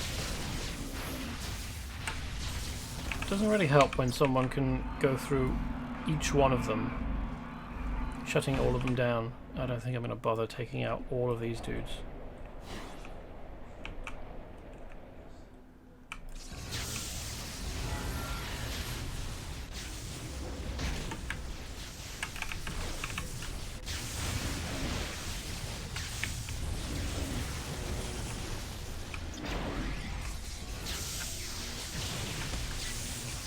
Away.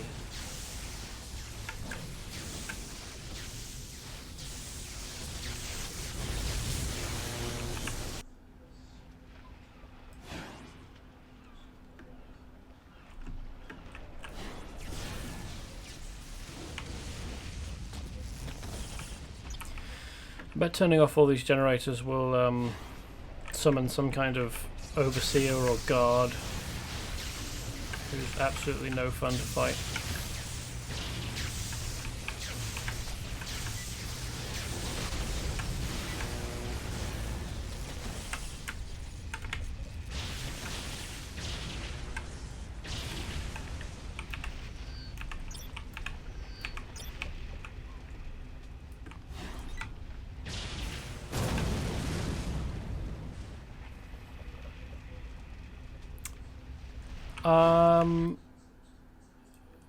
I don't think so. I mean, it's been a while since I've done Fatal Error, but I think Fatal Error is... it's more linear, and you don't have as many things to disable.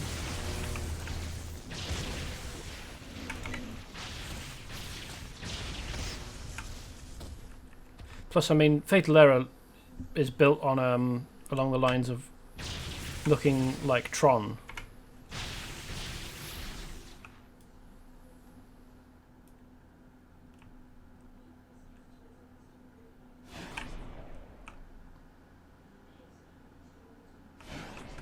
No, I don't think so. I mean, as I said, it's been a while since I've done Fatal Error, but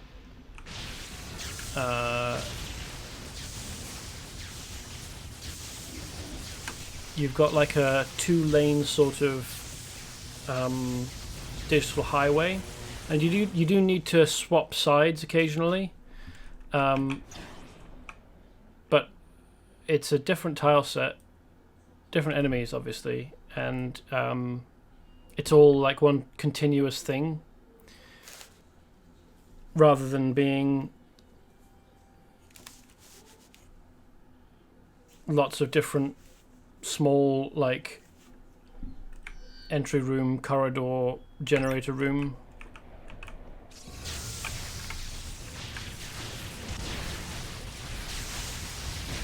Thingamies.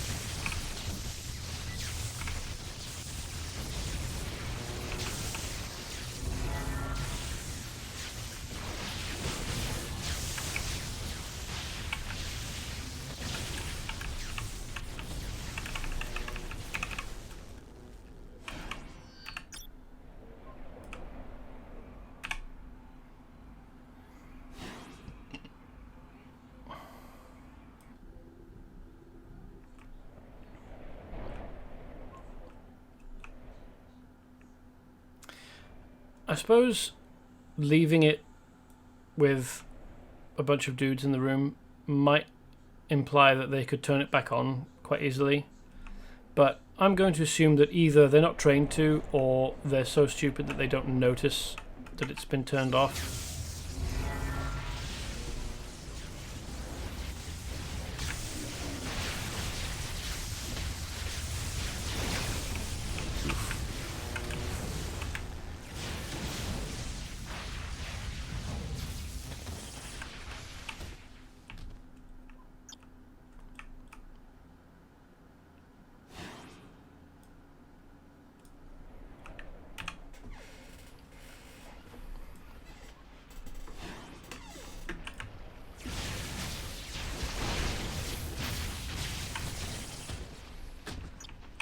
Why do they have Halloween treat bags?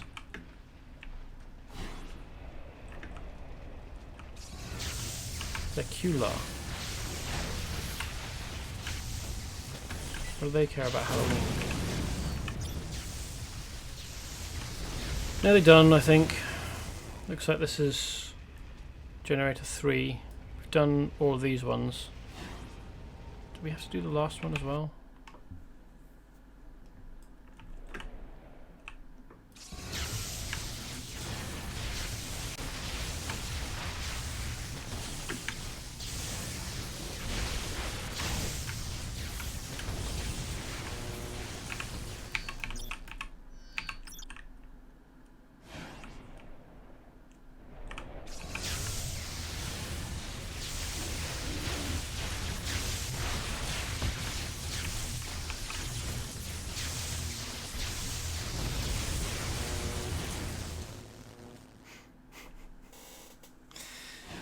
Maybe the people that they've met on Monster Island had the Halloween treat bags.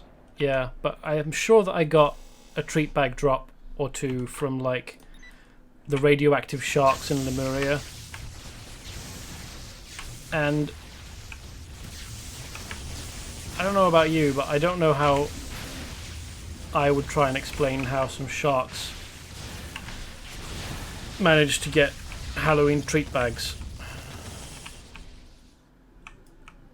What's this weird stuff I've got wrapped around my character? Oh, it's gone now. Oh, it's hatched into a firebug. That's horrible.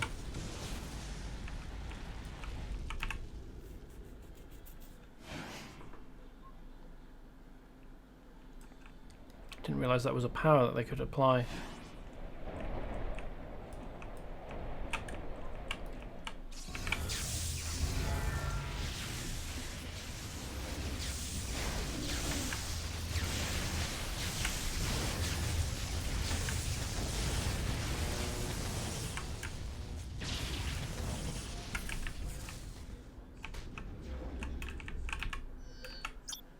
Ooh, that was a mission object. Qularr communications antenna could be used to call in reinforcements from a Qularr interstellar invasion fleet. Destroy antennas to prevent intergalactic communication. Yeah, better stop them from being able to call reinforcements. That's a good idea. Ah, no, this is generator 3 apparently.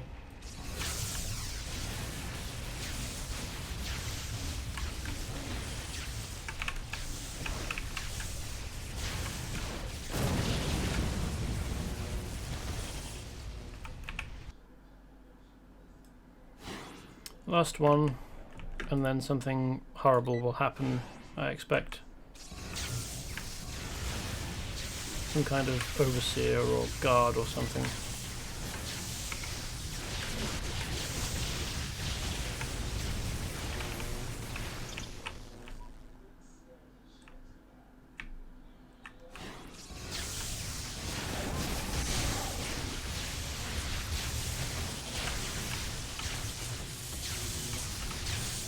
We've got 10 treat bags. Will we get anything worthwhile?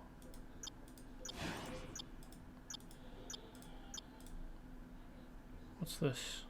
Ooh, a pestilent cloud. Yeah.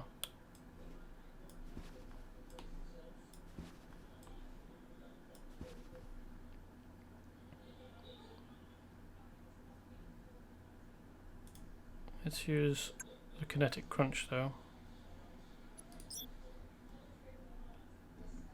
That seems good.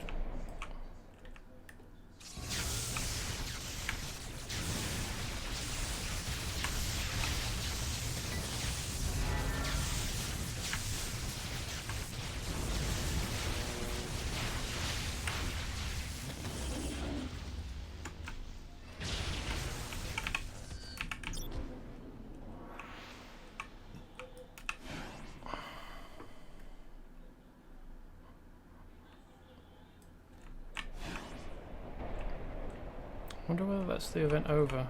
Oops.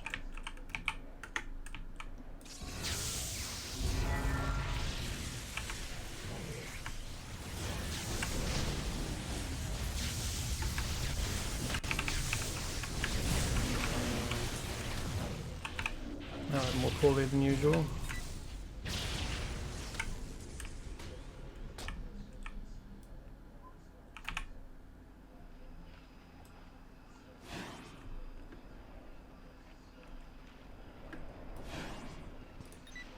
Three swarm lords. Oh, and they're all gunning for me.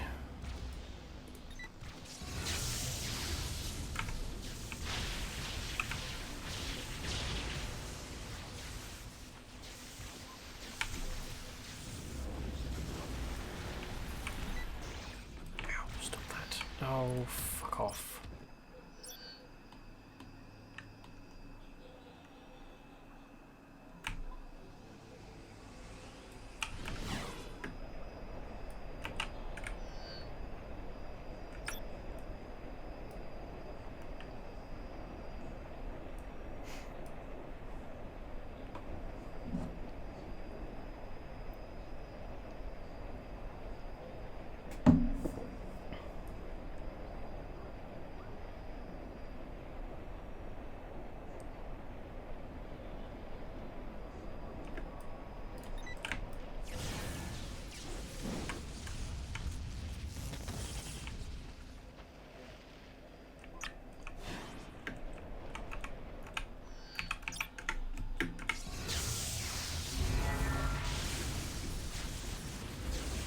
Where do these assholes keep popping up from? He was literally under the surface of the beach.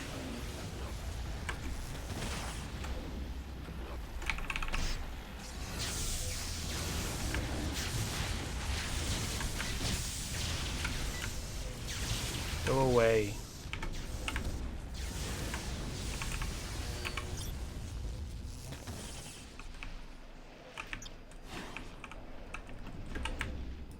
And you.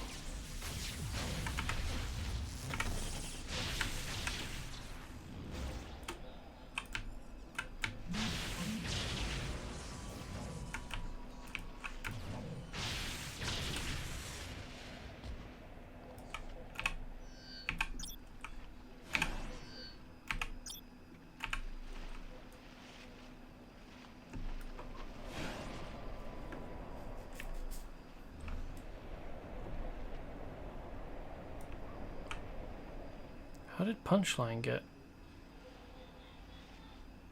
300,000 contribution points? Well, I thought I was the only person even in the area doing that mission.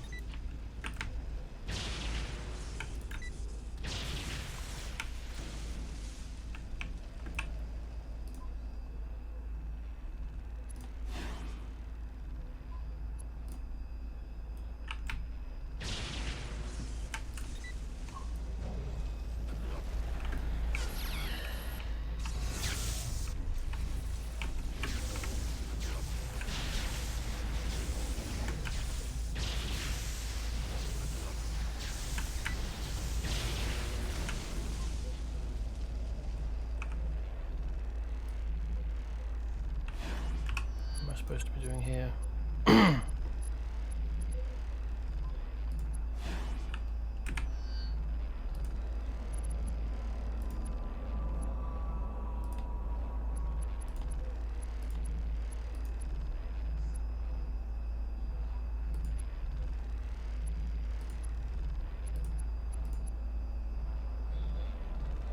show of force.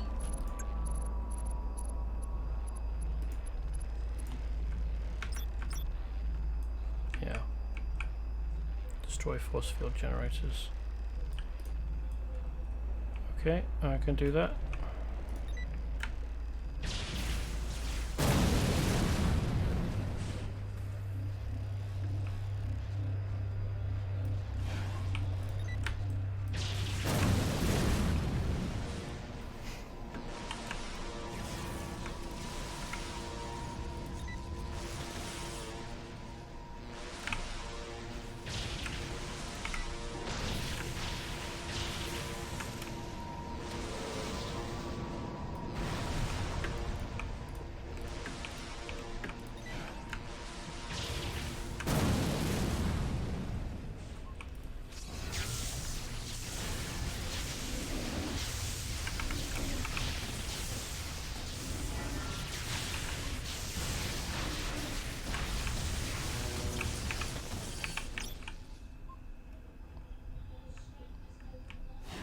Where did all of these guys spill from?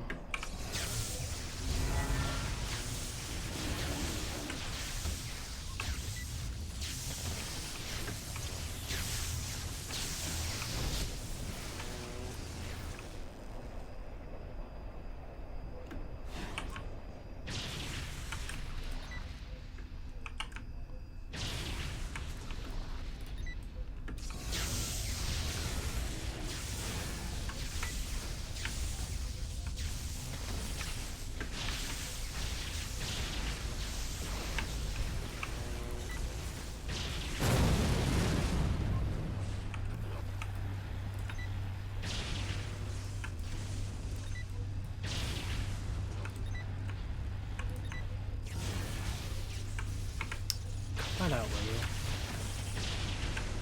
Go away, horrible things.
Fucking target them!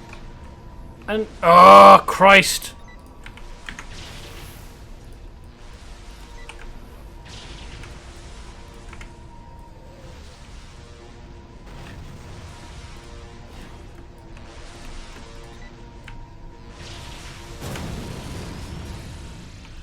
Why wasn't I able to target that swarm? Megaterak. That sounds like a bad idea to attack. Unlike all the other monsters on Monster Island, Megaterak isn't a living being. It's actually an incredibly sophisticated robot that looks, to human eyes, like a gigantic quasi-skeletal Tyrannosaurus sort of creature. Standing 120 feet tall makes Megaterak one of the largest of the Monster Island inhabitants. Megaterak is currently under the control of the Qularr, constantly patrolling Wayfarer Coast, protecting the Qularr from any threats. This robotic watchdog will also be called upon by the Qularr invasion leader and his high-ranking junior officers if necessary. That doesn't look skeletal to me, it just looks robotic. Anyway, I'm not going to attack it because that sounds like a bad idea.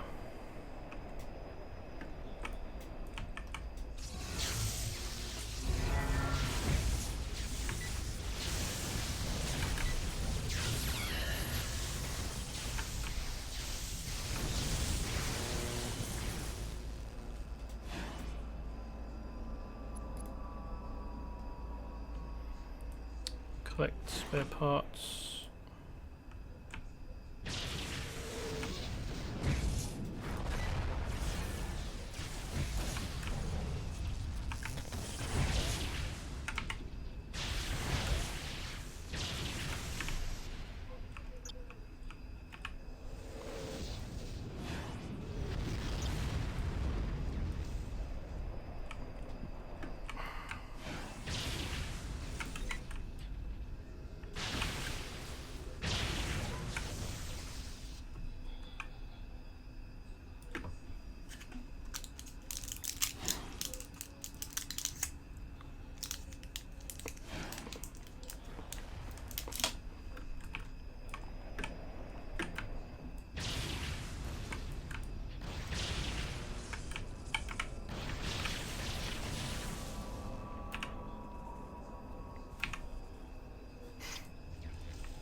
I don't know if I could recreate this appearance.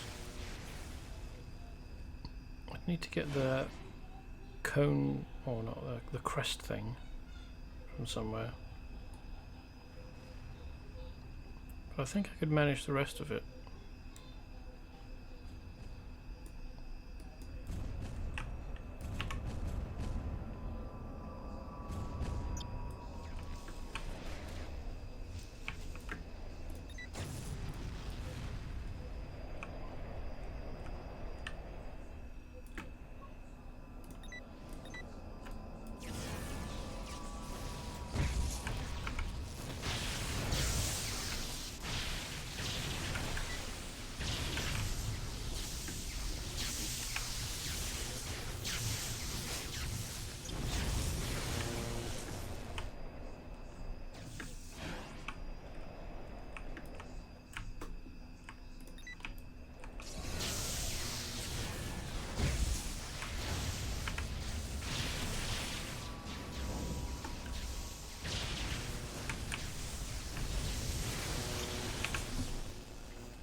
So what do I get the spare parts and broken onslaught droid power core from?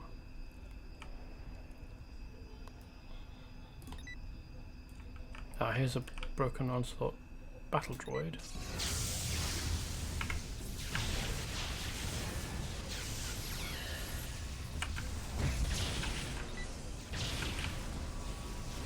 That'll be where I get power core from.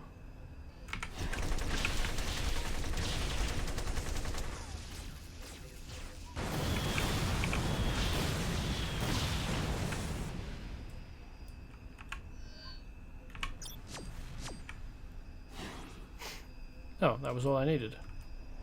Okay. Now I can go and repair Gokin. But before that, let's do all these things.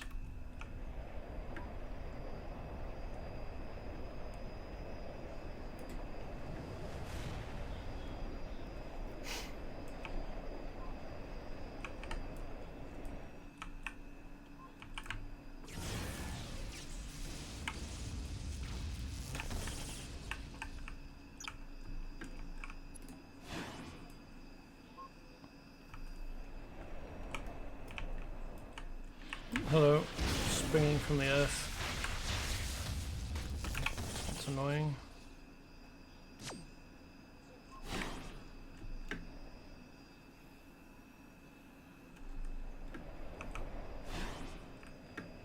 Okay, I assume that's helpful.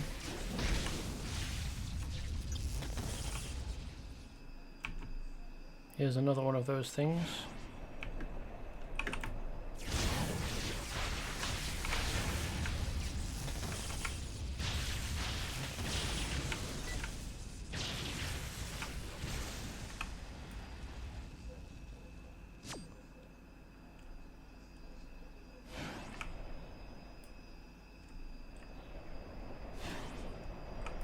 probably another thing to investigate.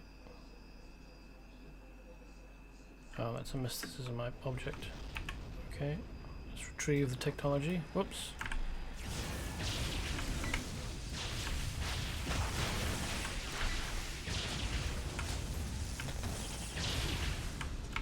I've been spotted. Oh, Christ.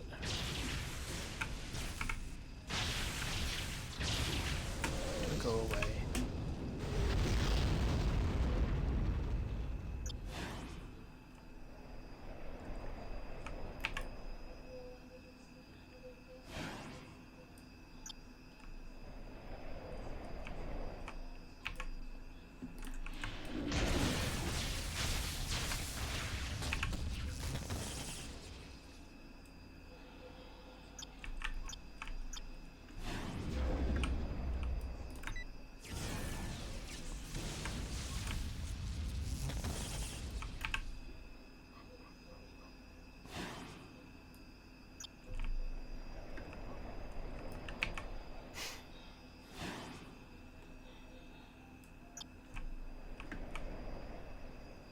Is that all of them? Oh, this looks like a mission entrance.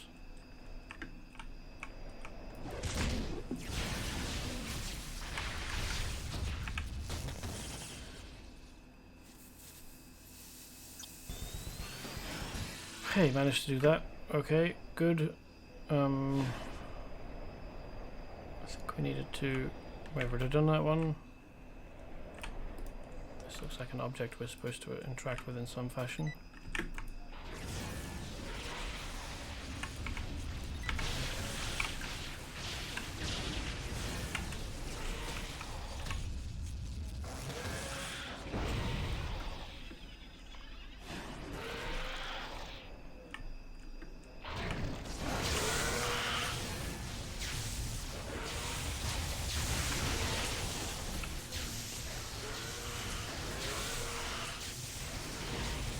I think I'll leave the Qularr to their exciting interactions with the Terror Raptors.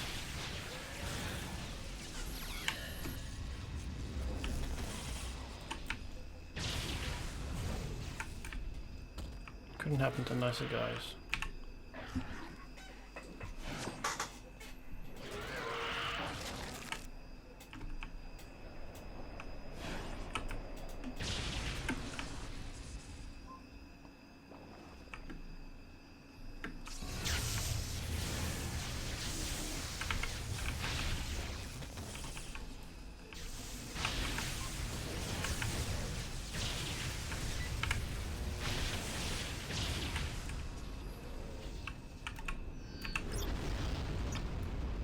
That was another quest object.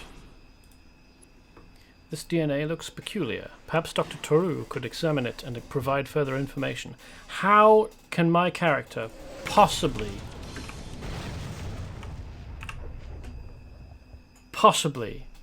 tell that that DNA looks odd?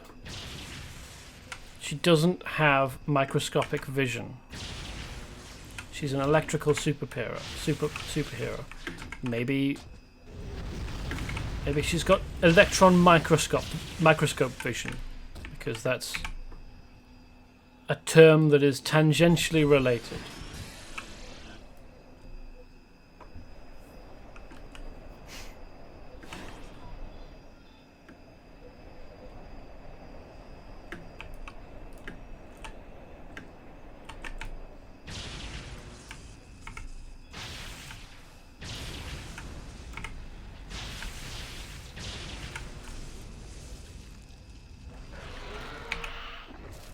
Another antenna that I need to shut down. Okay, makes sense.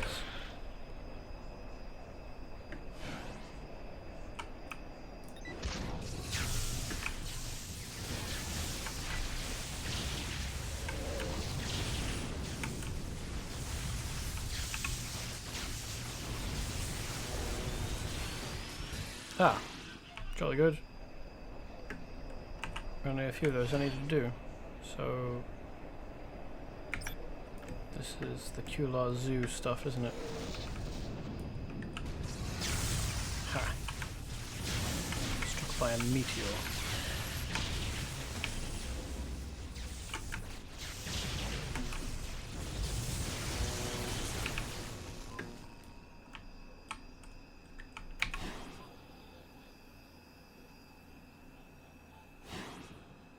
I need to take down an exozoologist to get a key from him before I can open this weird, twisty organic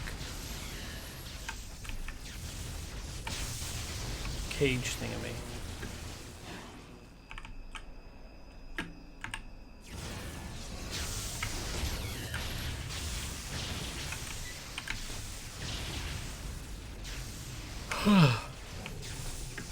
Aha! Qularr, splendid. I hope it's not a 1 per cage. Because that would... oh no, it's good. It's not. Jolly good. That would have been bullshit.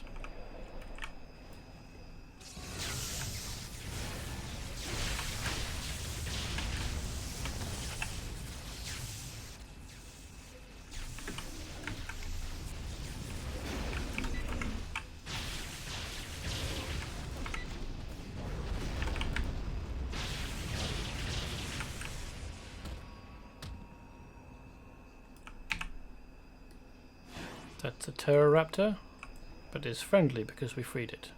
That's a relief.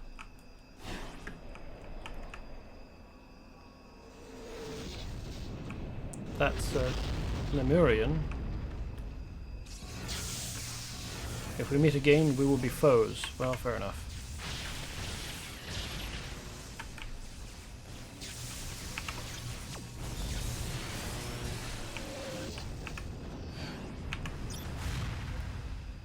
Qularr adhesive grenade.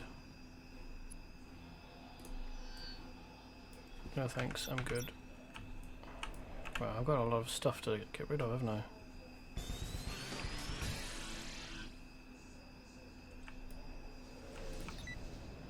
He's stuck. Can I still let people out of these cages?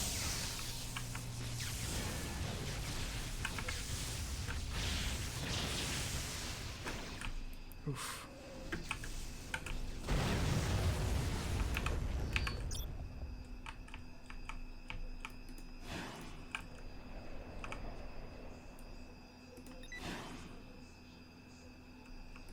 Cat manimal.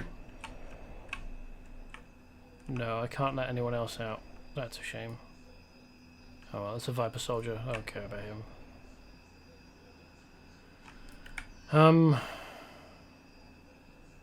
What's this? Oh, radiation caves.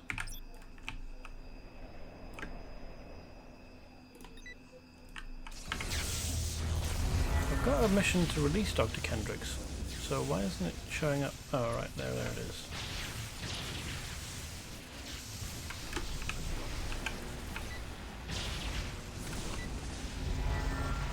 Heat lightning.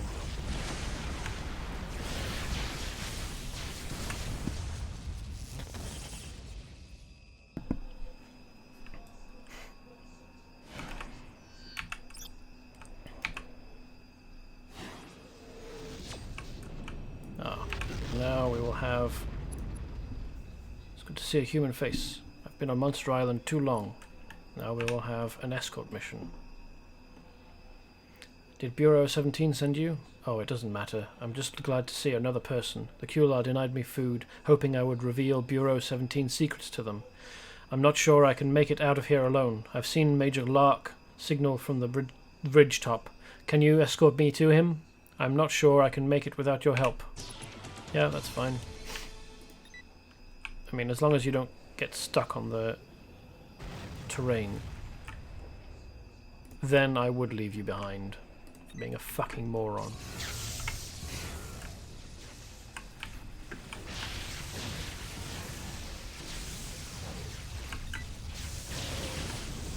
He's fine, right? Yeah, there we go. He's fine.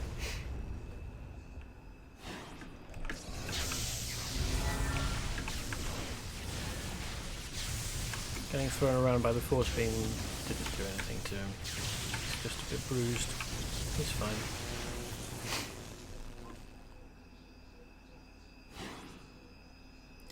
Now, are any ambushes going to spawn?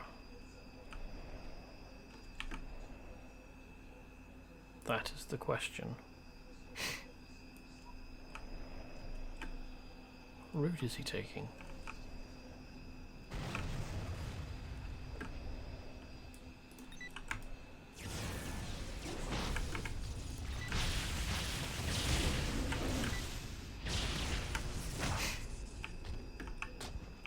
Listen, do you reckon you could avoid walking directly at groups of enemies?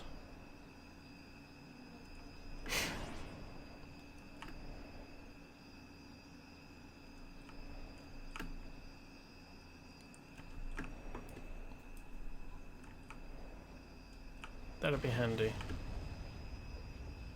Oh, this is overall a relatively easy escort quest. That's good.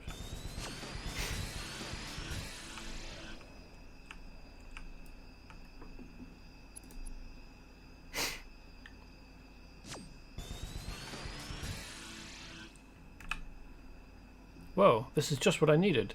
Let me see. Yes, that should do it. Now my translation program should be able to translate Qularr data, and what's more, I can also decrypt their most common codes. There's sure to be a lot of information out there. Here, technical issues. Let me load a copy into your crime computer. There may be some Qularr devices out there you can read now.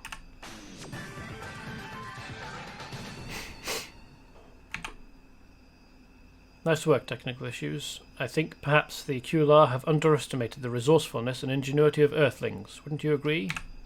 Yes. I won't forget this, hero. Maybe someday I'll make a robot sidekick for you.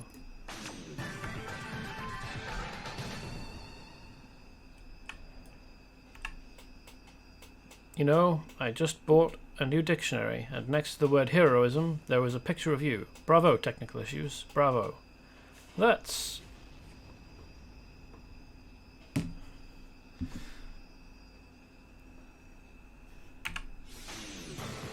an exaggeration, I think.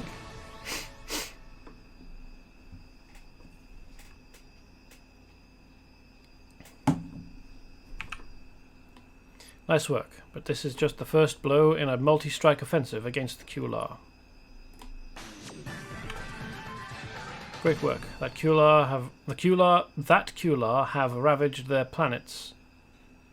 Ravaged other planets they've invaded. We can't let this happen to Earth. Surely that should be the Qularr. And also, how would we know?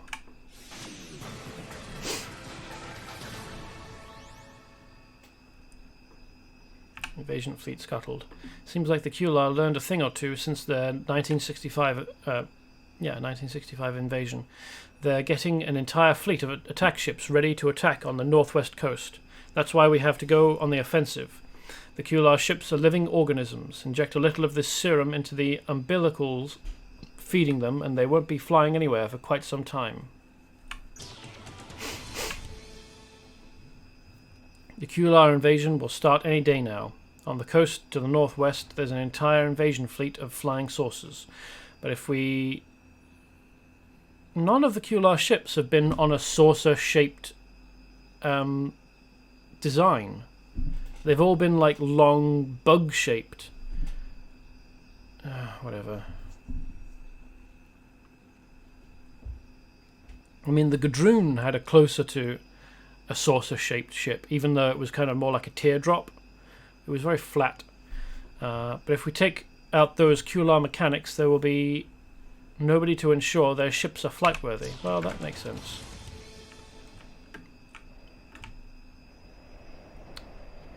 I probably have hand-ins down here as well. Yeah. Quite a lot of them. 5. Okay.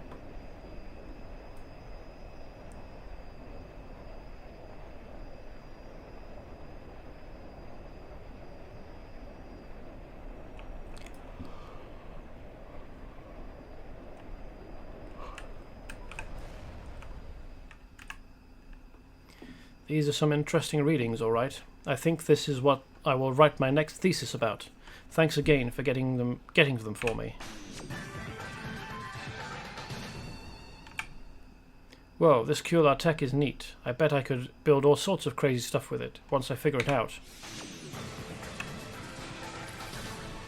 Thanks for rescuing Professor Kendricks. I bet he's going to have some wild stories to tell at his next dinner party. Yeah, I'm assuming he's not he's not terrorized by the event. He'll probably be able to make jokes out of it. I'm sure Kendricks is grateful to be free. You sure were brave out there. Technical issues? Well, I mean, I suppose it's kind of dangerous with that big robot dinosaur roaming about, but I wouldn't say that it required braveryness, per se. Good work. Now, if we could only take some Qularr exobiologists captive and study them, wouldn't that be ironic? Yeah. Perk, no probes allowed. The Qularr have technological mastery we can't even comprehend. They managed to reprogram every Bureau 17 the very Bureau 17 robots we sent to fight the Qularr, just as they have reprogrammed and taken control of the mighty Mega Terrak. We'll have to deal with the robots first and Mega Terrak later. Oh yeah, I was gonna... What mission has he got? What is this? Technical issues. You got this DNA of an infected Qularr? Got this DNA from, not of, an infected Qularr? Or maybe it was supposed to be, this is DNA of an infected Qularr? Very interesting.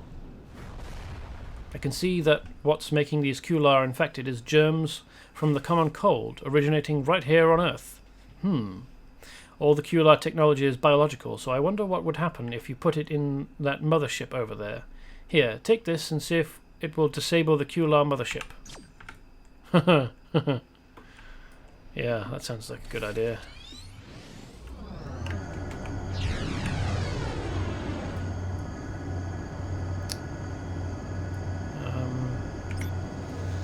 I noticed a text option for Gadget Boy that I want to follow up out of curiosity. Ask about Mechanon. Oh, I'm done with Mechanon. When I was younger, I used to debate all the other tech heads about him on the message boards, but no one ever had any real information, so all our talk was pointless. That kind of useless argument used to be the core of my theory about Mechanon, actually. You see, I think that Mechanon evolved in the wild on the internet, and so never had any real training. Sure, his technology's great, but he doesn't use it efficiently. That's why his grand plans always fail. If I wanted to wipe out all life, I'd use nanotechnology, not orbital super lasers or nuclear weapons. It's all senseless anyway. I think that one day humanity will evolve into a hybrid cybernetic species, and then the distinction between the organic and the mechanical will be meaningless. Mechanon will just be a footnote of future history. Well, unless he succeeds, in which case we'll all be dead. I'm also going to head back to somewhere with a vendor so I can empty my inventory, which is currently absolutely full of gear that I don't have a use for.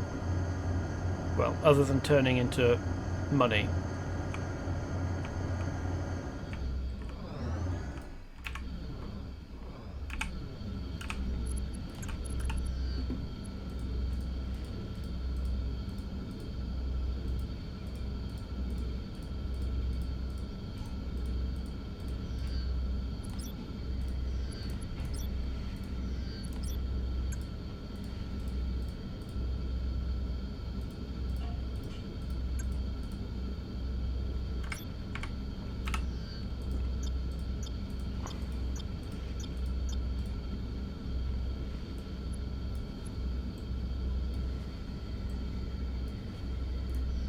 I've also got...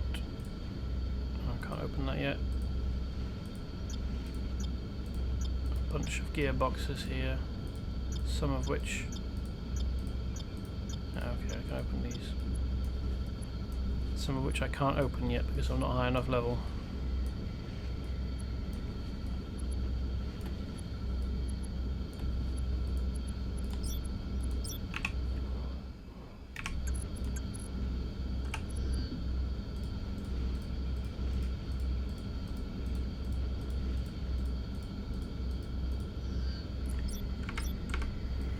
Cool.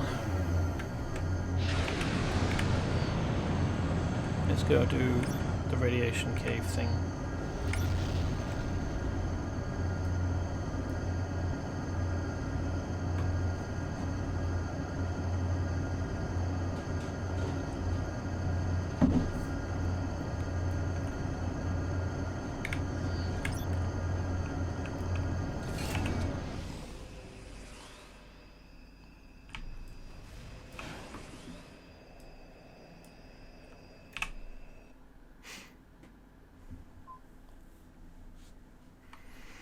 He's a cheery looking bloke, isn't he?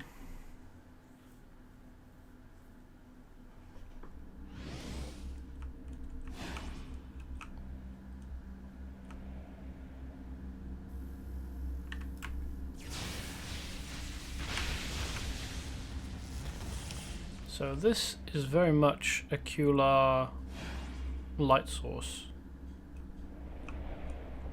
Not that the cave really needs it, given that this is an adventure universe and caves just naturally have strange, convenient light sources in them.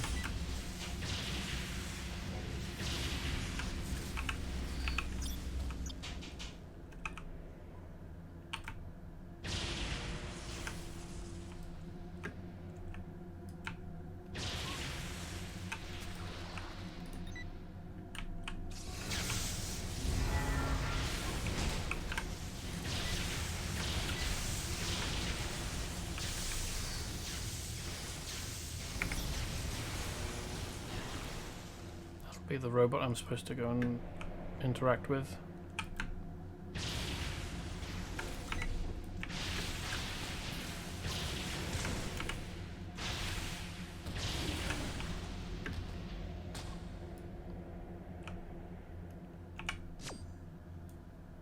Oh, is this an escort quest? Okay. As long as there's no surprise pop out ambushes.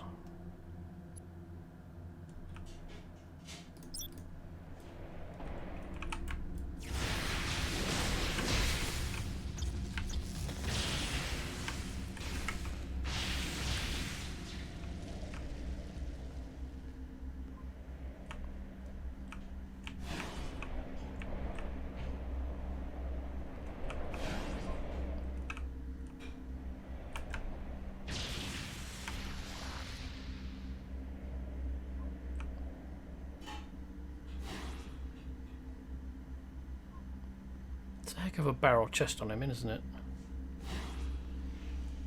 It looks like there was a pop out of the wall fucking ambush on this escort mission. What fun.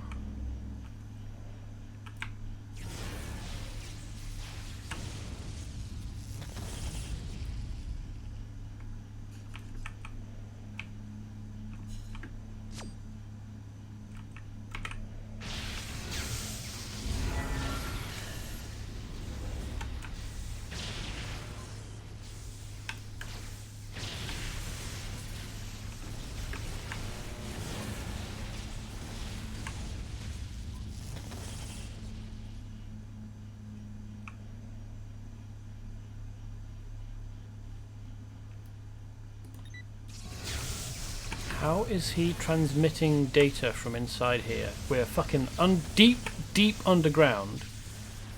And also, I'm actually taking significant damage from the radiation. Which means it should be absolutely fucking him up because he's a robot.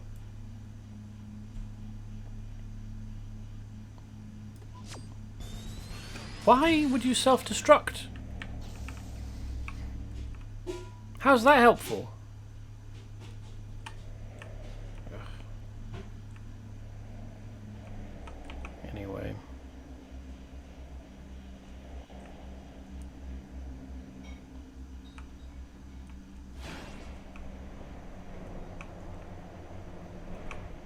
Apparently we'll be coming back here again later for some reason. The only reason I can see that I've come here in the first place is because I was told to. Like, sure, it's weird that the Qularr are growing spores in a radiation-rich environment, but like, I don't see what use that is.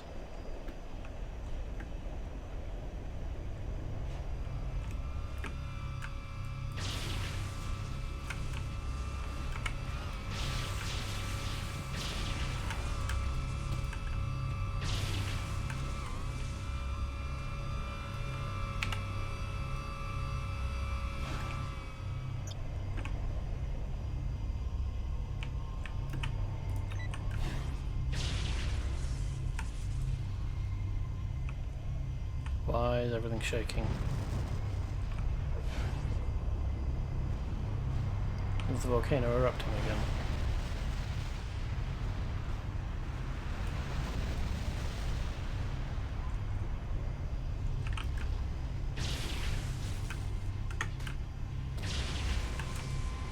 This is quite Tyranid-like, isn't it? Oops, hello. You've found me.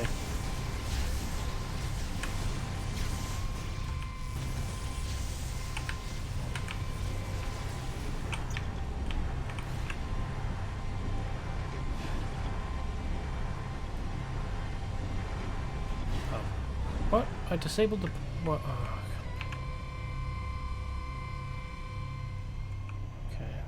Disable the beam. It's not a timer apparently. Is there going to be a starboard beam? Yes, there is. Okay. Just up here. Hopefully with no guards. No. Okay, good.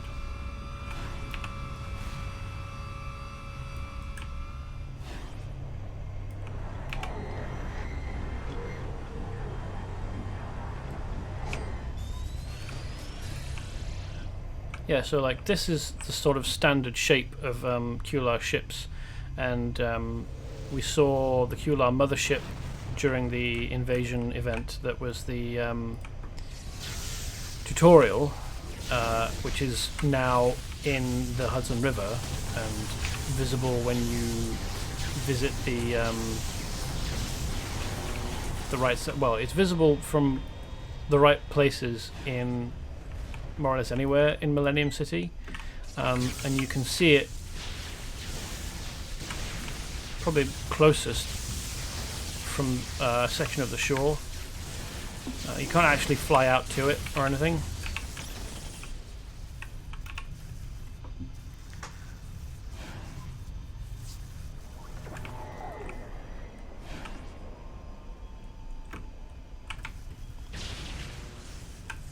But it is itself shaped like a big long sort of larvae, really.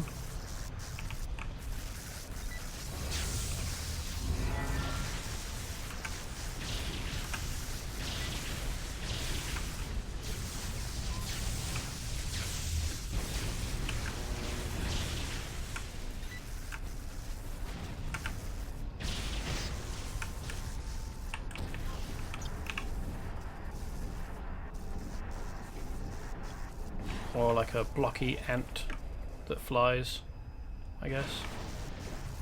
Hello.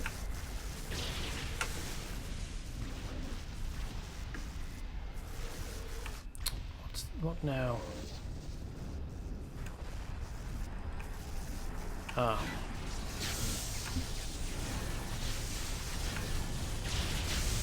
Two mechanics. How many more of those do I need to take down?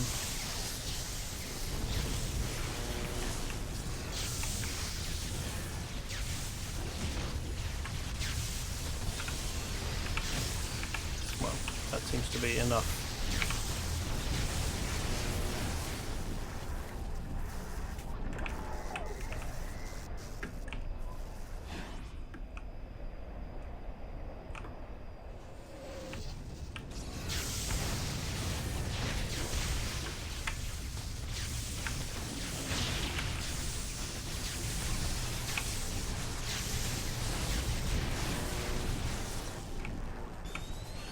That was enough of those disabled. In fact, that was all of them, I think.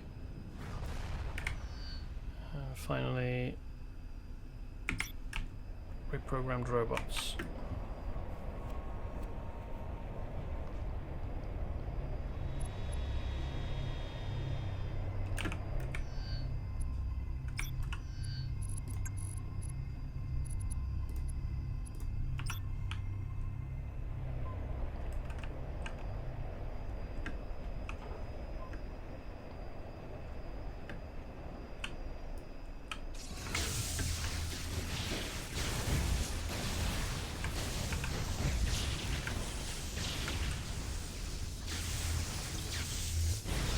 Hopefully the drones also count has reprogrammed robots that I need to defeat.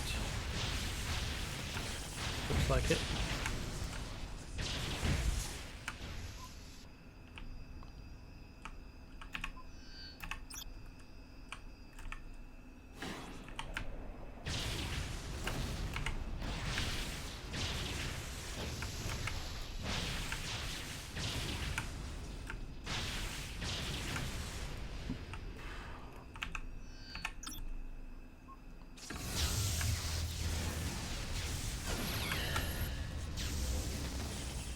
Why am I still getting pushed even though I had the shield up?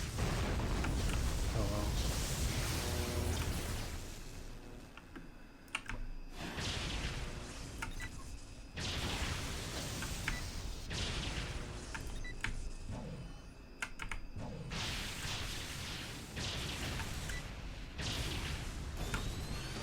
There we go.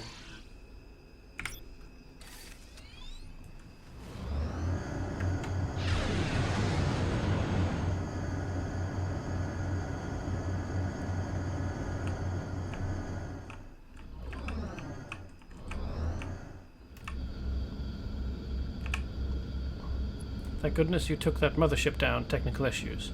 How do those Qularr expect to launch an invasion without it? Was that large thing that was docked with umbilical cords attached to the planet the mothership? Doesn't seem big enough to be a mothership.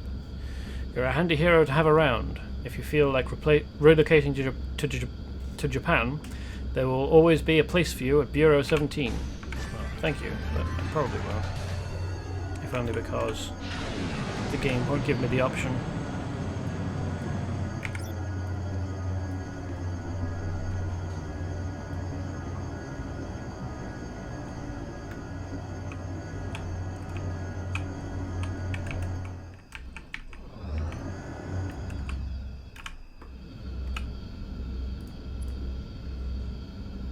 Perfect. This gives me the information I need to protect you, so you can get into that radiation chamber. Remember that the nano wards must be activated before entering the radioactive portions of the cave.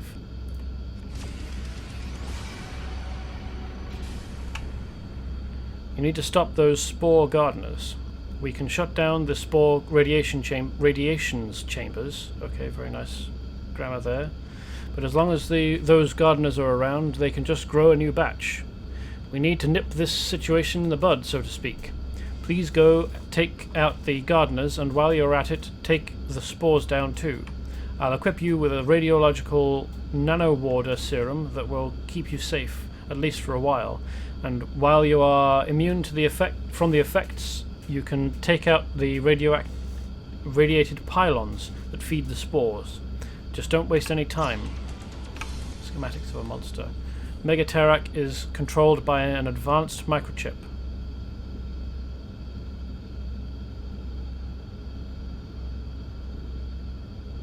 Okay.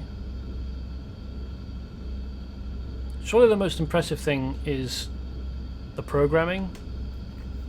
Well, maybe not. I think the whole thing is pretty impressive. Anyway, if we can obtain the schematics for this chip, we should be able to figure out how to remove the chip from Megaterak's brain. Why would you need the schematics for the chip itself? You would need the schematics for the brain, not for the chip. Once you've got the schematics for the brain, the whole thing, you'll be able to find the chip and just remove it. But that assumes that you'll be able to get close enough to Megaterak in the first place, and that it won't just squish you or whatever it is that it does. Stealing both the plans and the chip from the Qularr will deprive them of a powerful weapon.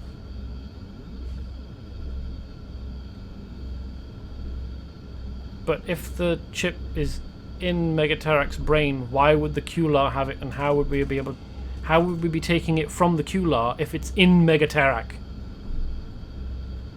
This doesn't make any sense. Our intel says that the plans are carried by the Qularr overseer himself, who watches over the dig site from his personal ship on the cliffs east of the dig. Okay, well, we can probably mess him up. Good work. It feels good knowing your hard work keeps the world safe, doesn't it? Technical issues. Every last man, woman and child on this planet owes you a debt of gratitude. So, how many times have we saved the world now? Specifically from alien invasion. I think it's 3. Because I think we've done it twice with the Gadroon in Canada. Anyway, onward to Argent. Have you heard what they are doing in the Argent's so-called wildlife preserve? Well, first of all, it's not a wildlife preserve at all. Argent flies in big-shot investors and corporate bigwigs to their mountain chalet and sends them down to the wildlife preserve to hunt manimals for sport. Until's Major Nestor de Luna is there to investigate the matter. Seek him out, and he can debrief on this urgent matter in greater detail. Okie dokie. Oh yeah. First, I will level up. I've only got 1 point.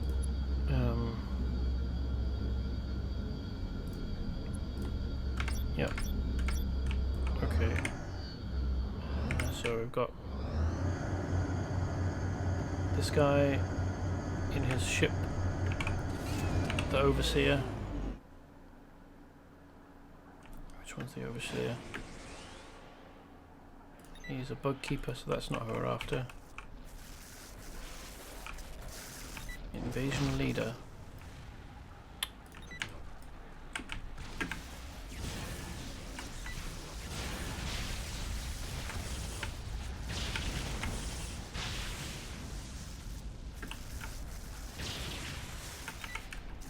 Is this the guy we want?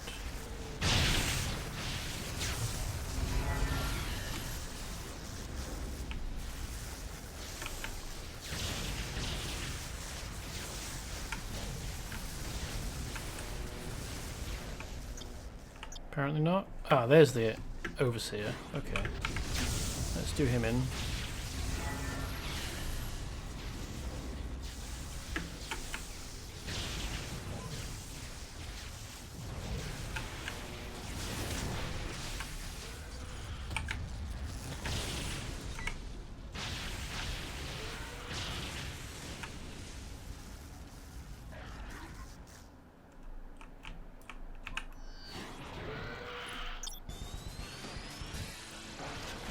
And then go to the radiation caves. Find out what the Qularr have been growing in there and destroy it, apparently. Okay.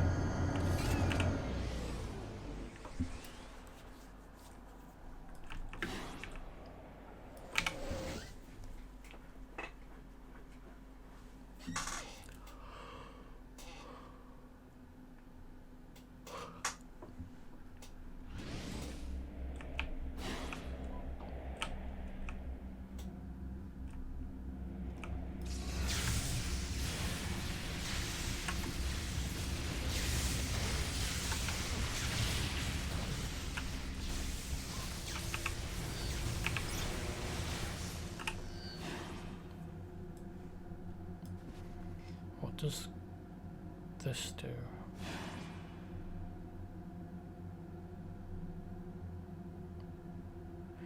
Injecting yourself with Qularr mutagen causes your body to temporarily mutate, integrating your own DNA with that of the Qularr species. While in this state, your damage is increased, but all of your powers cost more energy. Surely, integrating your DNA with Qularr DNA is a bad idea.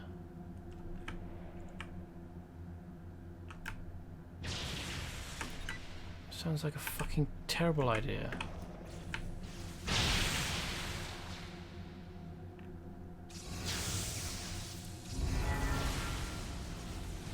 Whether it's temporary or not.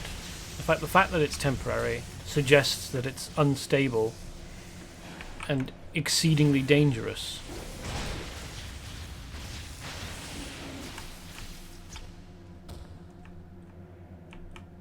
Can't interact with it again. You know, it's irritating that there isn't a way in the game for them to go, we are on a different version of the map now. One that doesn't need a reprogrammed onslaught battle droid for the player to interact with. Or even just some way to not have him spawn in when you've got this mission.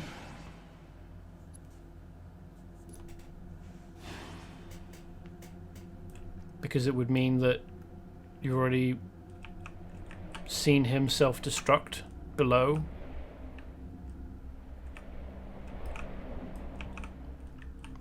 Like, I'm no game designer, and I further don't have any idea what this game's engine is like and what it allows, but surely it has to be possible. Ooh, that's interesting. I just used the radiation proofing nanite. Radium nano ward.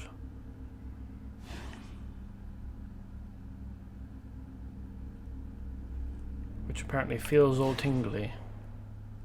So we are currently protected from radiation.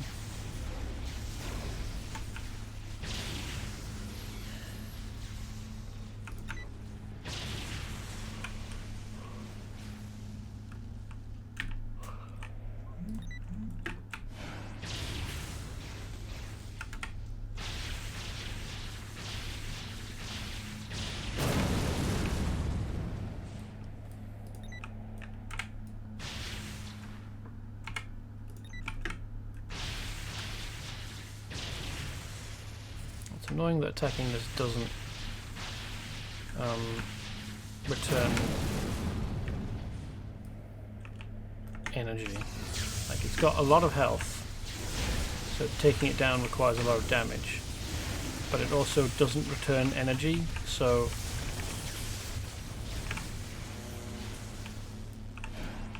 how much health does it have? Oh, you can't even target it to get a target window. And any information about how much health it has. Oh, that's irritating.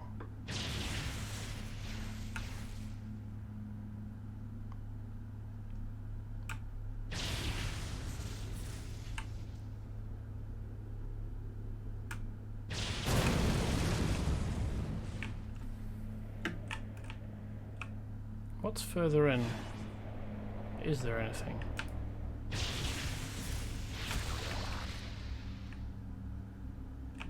Bunch of stuff. Okay. A second room, perhaps. Because we are supposed to destroy 8 pylons. And there's only 4 in here.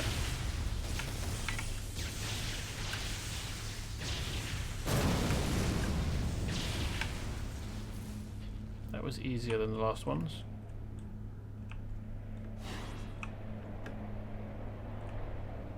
What's this supposed to be a pool of? Water doesn't turn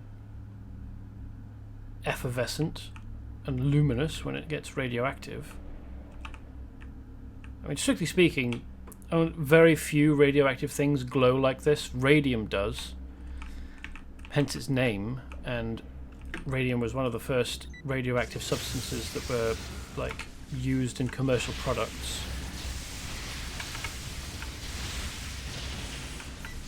Which is part of why we know that radium is bad news, because, or radiation is bad news, because there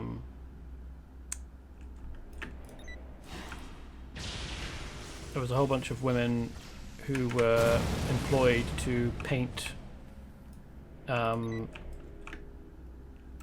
clock faces with radium paint, and they licked the brushes to get points on the tips to paint the numerals and the arms,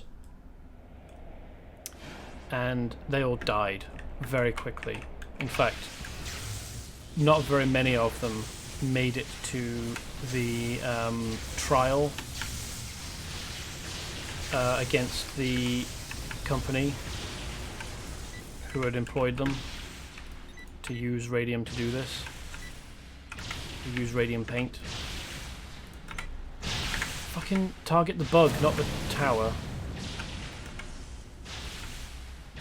The tower's not doing us damage, the bugs are.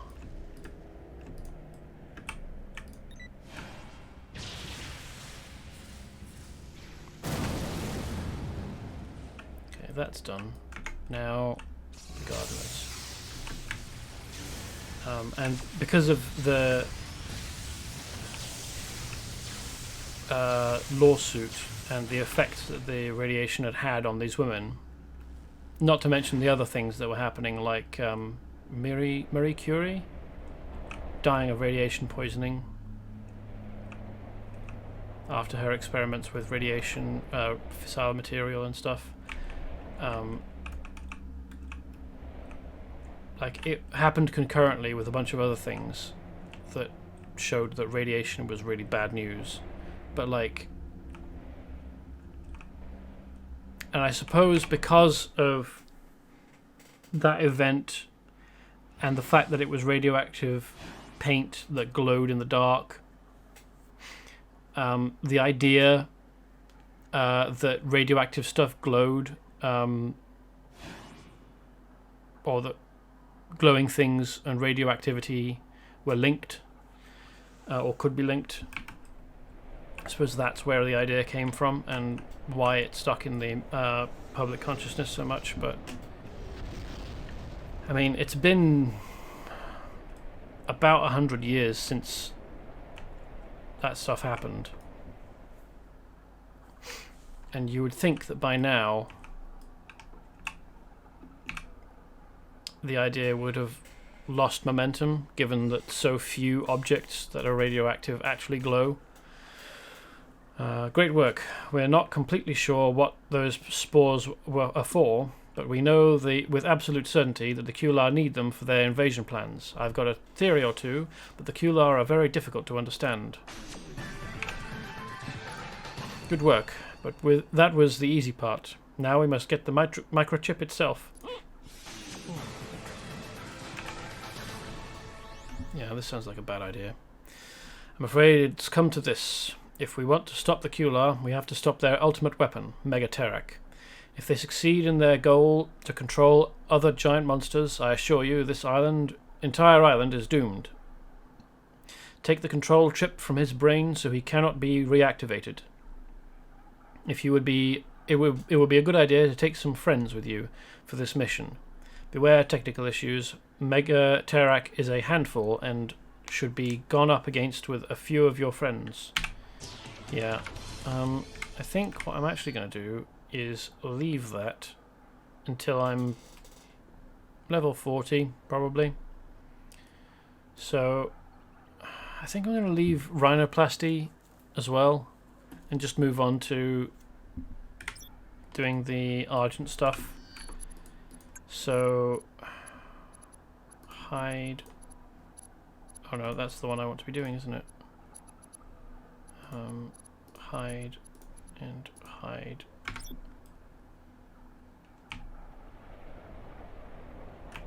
So I'm going to go and talk to Major Nestor de Luna and then call it a night, because it's 10 past 11 and I think that's about the end of the show.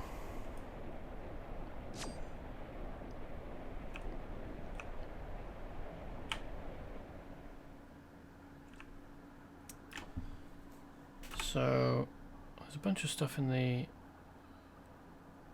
inventory, but okay, well, I think that will do it for tonight. Thank you so much for watching and for coming by and hanging out, and I will hopefully see you on Monday, same time, dealing with more issues on Monster Island. Good night.